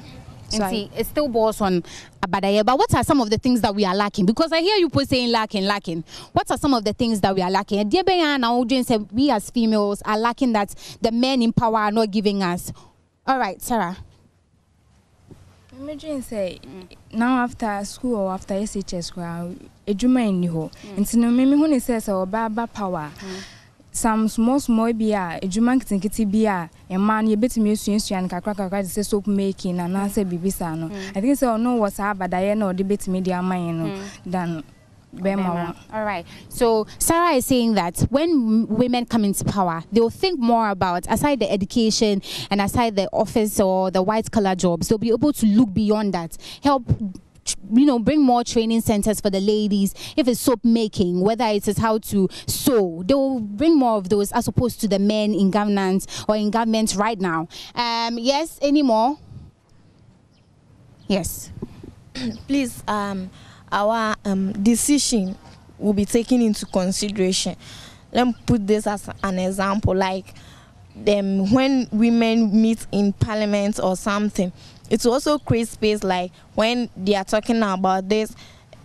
Let me go in with our homes, like when our fathers are taking decisions or something, they sometimes ask our mothers to bring in their opinions to maybe he's going this way. We also ask our mom that, oh, me going this way, will it be okay, or I should go this way? So when women are given the chance to be in the politics or government, they also bring their points of view or their decisions, like this way, let's go, maybe this president came and did it this way, it couldn't succeed.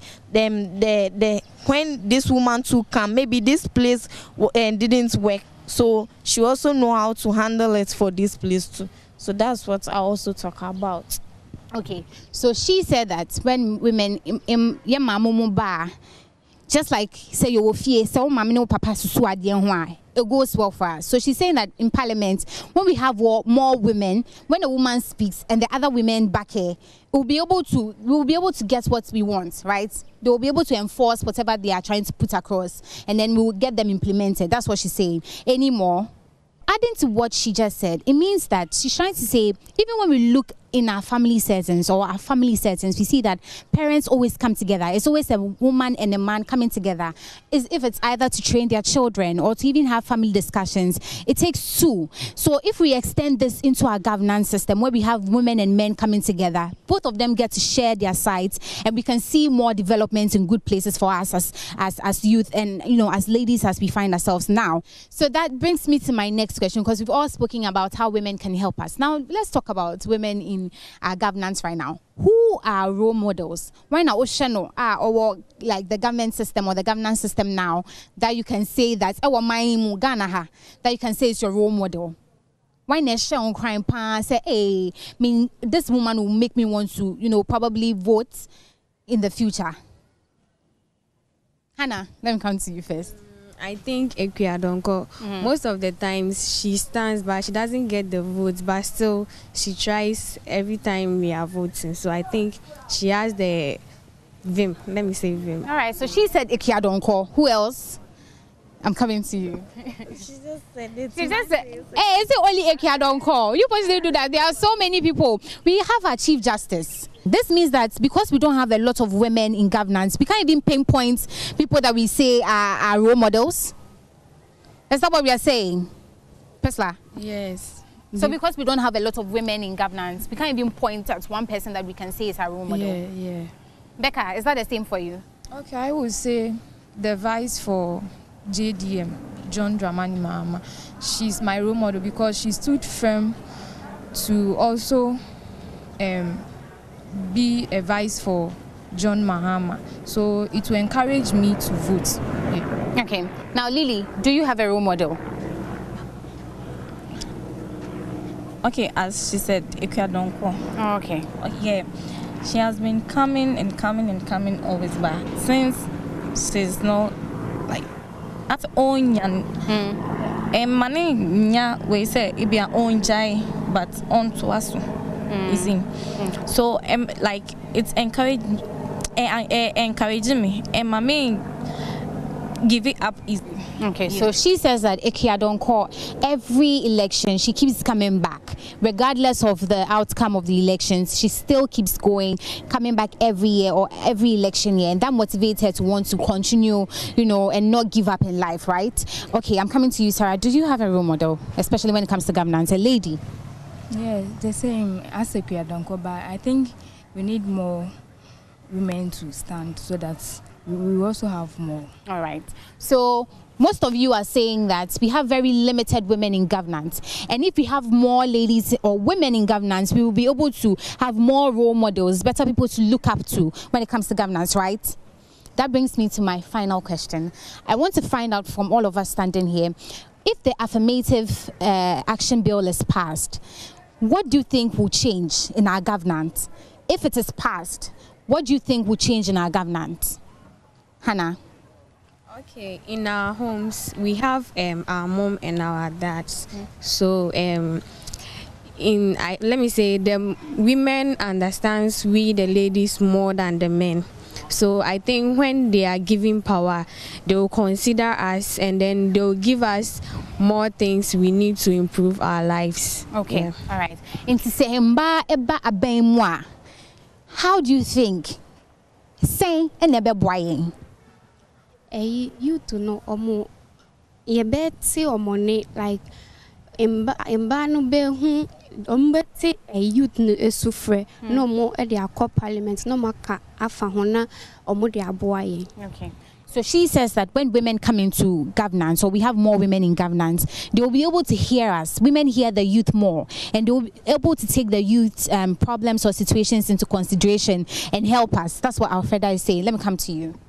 It will also create space for 50-50 leadership, like there'll be a 50% of the men and then a 50% of the ladies, and this will empower us or encourage the women to work harder. Okay. Now, Pesla, osise imma eba abemwa ebema enye mbema nkwa na bekasa. Mbema kasa, mba so bekasa, ena de mba no beka no yebetie enye te say mba kasa obi antie de omoka. For you, omoba abemwa, what do you think will change? It will help the youth, especially the ladies. It will help us to gain more things from the president, and it will help us to get more skills and work from them too. All right.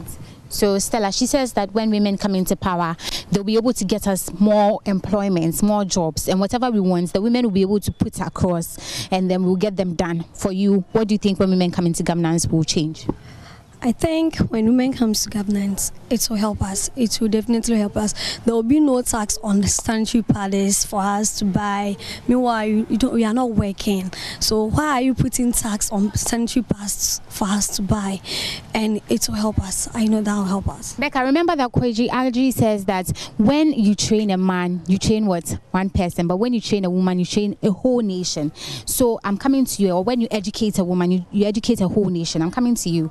When women come into governance, what do you think will change for us? Okay, I think it will encourage us to do more. Things we are not doing, we will be able to do it. Yeah. Okay, so we will be able to do more as women.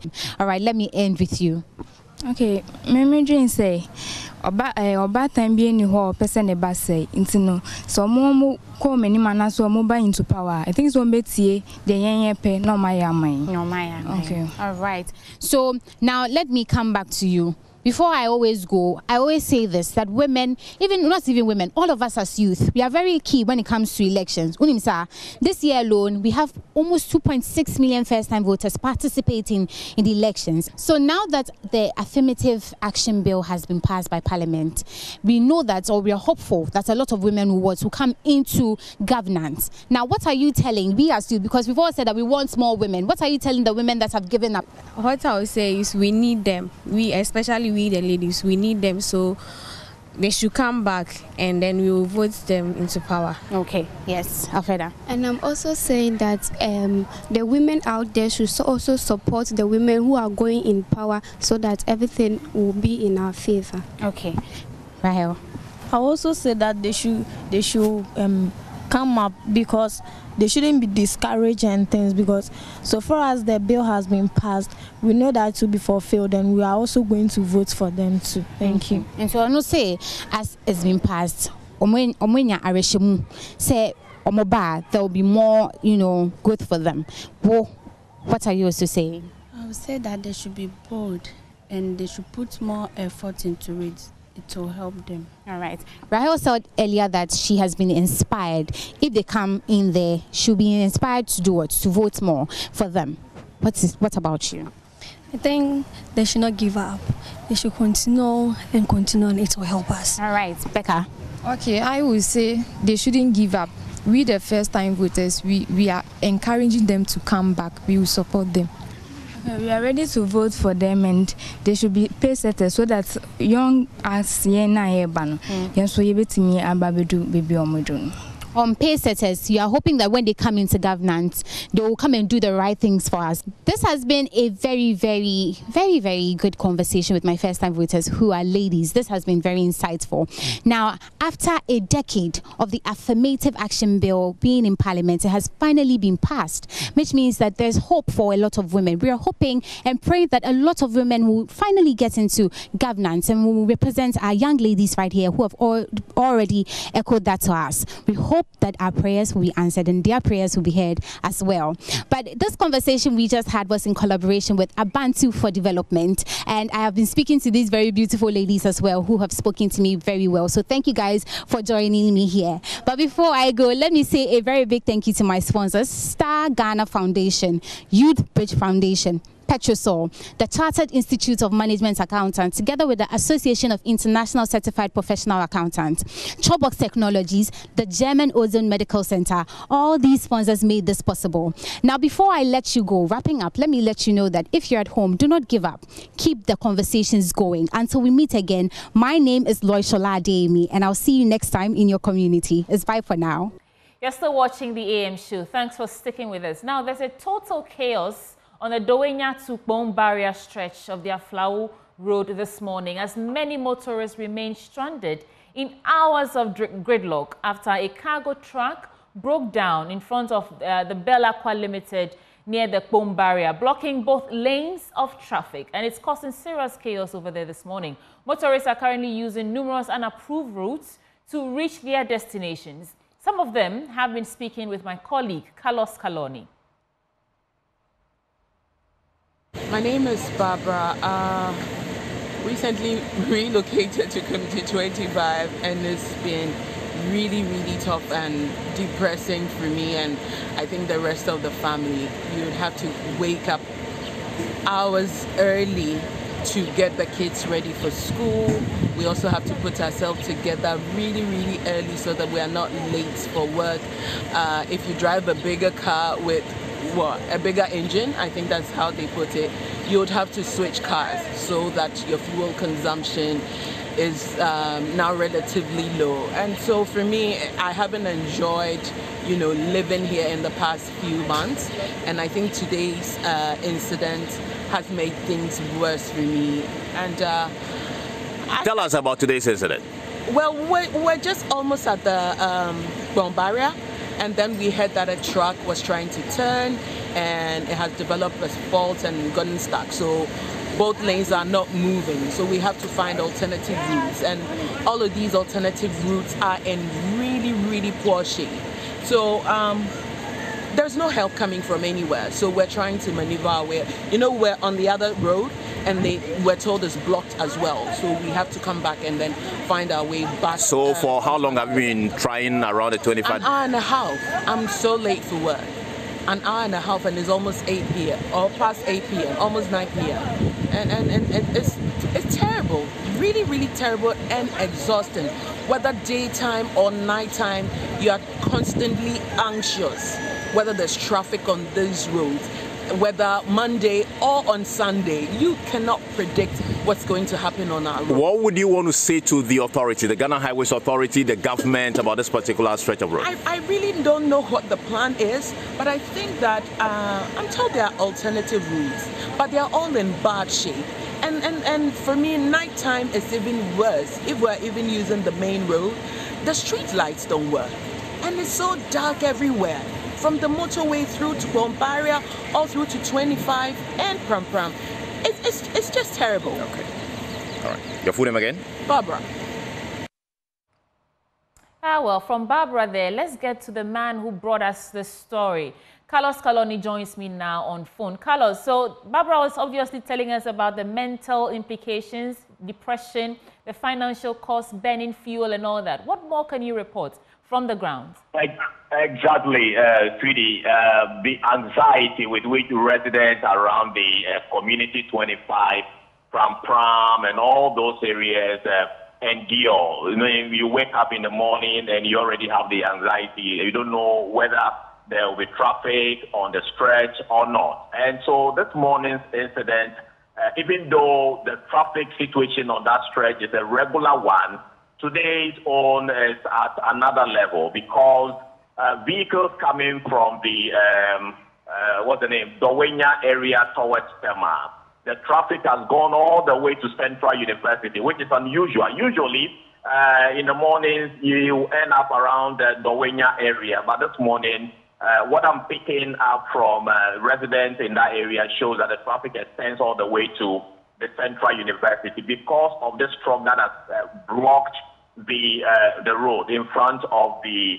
Belacqua area. It means that vehicles from Tema area heading towards the Community 25 and Dawenya are unable to use the road, and those also coming from Dawenya towards Tema are not able to use the road. So those who are coming from Dawenya have been forced to use the Tema Community 25 road, and they connect through that community all the way to Gulf City. But those roads are equally in a terrible shape. And so as we speak, hundreds of vehicles are stuck inside the Community 25, not knowing which of the routes to even use. And that roundabout at Bombaria is a very critical one because it connects from the N2 to the N1. So vehicles from, say, Michelle Camp would have to use that stretch to the Pom barrier. Those from Pom, Tema, will also come to that same point. So there's a heavy gridlock.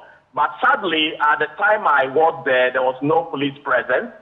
When I was leaving a while ago, I saw a police towing vehicle headed towards the area. So it's a very, very serious situation. If you recall, last month, a resident of Tema Community 25 actually staged a protest over the delay in the completion of the expansion work on that road. But since then, nothing has been done, and the road is in a terrible shape. So any little break in the movement affects the entire chain. So do you know if authorities are making their way there as we speak? Or you mentioned that you saw the police. Do you know if that cargo truck has been cleared from the road as we speak to enable the traffic to flow? I left there about 10 minutes ago, and I can tell you out of the time I was leaving, there was no police. But when I was leaving, I saw a police towing vehicle heading to the place. So I believe by now they are trying to pull the vehicle from the road. But the traffic is as serious as you can imagine it, and the 25 area, the Gulf City area, all those places, the vehicles are trying to make their way. They've been telling me something. They spent about 2 hours in the traffic since morning, just finding their way out to get to work in Accra and other places. That definitely brings businesses to a halt. But thank you for bringing us a story. And now, if you're using or intend to use that Bombaria Dawenya road, please be cautious. And if there's an alternate route, you should take that. Carlos Kaloni is a journalist here at Multimedia. And thank you for bringing us the scoop. Now, before we go, are you stressed out about your cleaning needs? Worry no more, because Dance World Services is your one-stop shop that meets all your commercial and residential cleaning needs, from pest control, janitorial, house cleaning, event cleaning, waste management, carpet and sofa cleaning, etc. Whether at home or at work, we understand and know how haptic cleaning can be coupled with your busy lifestyle. And we've got great news for you. Dance World Environmental and Facility Management Services has got you covered, and we excel in whatever we do, leaving you beyond expectation. Where can you locate us? At Excel House, opposite Regimanol Estate, Nungwa Barrier, or simply call 0302-905-538 or 0555-752-361. Dance World Services, beyond expectation. Also, a gentle reminder that your favorite podcast show, Bus Stop Diaries, now airs every Saturday at 4 p.m. on the Joy News channel. You can also watch and listen to all other episodes on the Joy News channel on YouTube, on myjoyonline.com, on Apple Podcasts, on TuneIn, on Google Podcasts and on Spotify. So grab a chill drink and join us for another exciting journey filled with trending buzz. And finally, another invitation to escape to Royal Cozy Hills Hotel, Jurapa, Dubai. If you haven't done that yet, you have seen the rest. Now it's time to see the best. Take a break from work and take a break from the South. The Royal Cozy Hills Hotel is the best place to relax, rewind, and re-energize. It is away from the stress of the South. You know how stressful the South can get. Now, what awaits you at Safari at the Jurapa Dubai? There's unforgettable safari experience, amazing array of wildlife, including lions, hippopotamuses, zebras, ostriches, among others, using their spacious and well-secured game tour vehicles or quad bikes. There's also water sports, such as jet skiing, boats and canoe rides, etc. There's also various family games to keep you and your families excited all day long, as well as great tourist attractions in the Upper West region, including the Mushroom Rock, the Slave Cave, among others. So, what are you waiting for? Escape from the South, escape to the North, escape to Royal Cozy Hills Hotel, Jurapa, Dubai, for an unforgettable safari experience. Here are their call lines: 0501 694 280 or 024 88 444 63. You can call them for reservations and further inquiries. And that's our show for this morning. My name is Sweetie Abochi, and I do this with Benjamin Akapo. We're back on your screens tomorrow at 6 a.m. to 10 a.m., bringing you the most informative, analytical, and educative breakfast show on the block. Join us tomorrow. But for now, Joy News Desk is up next with Faustina Safo.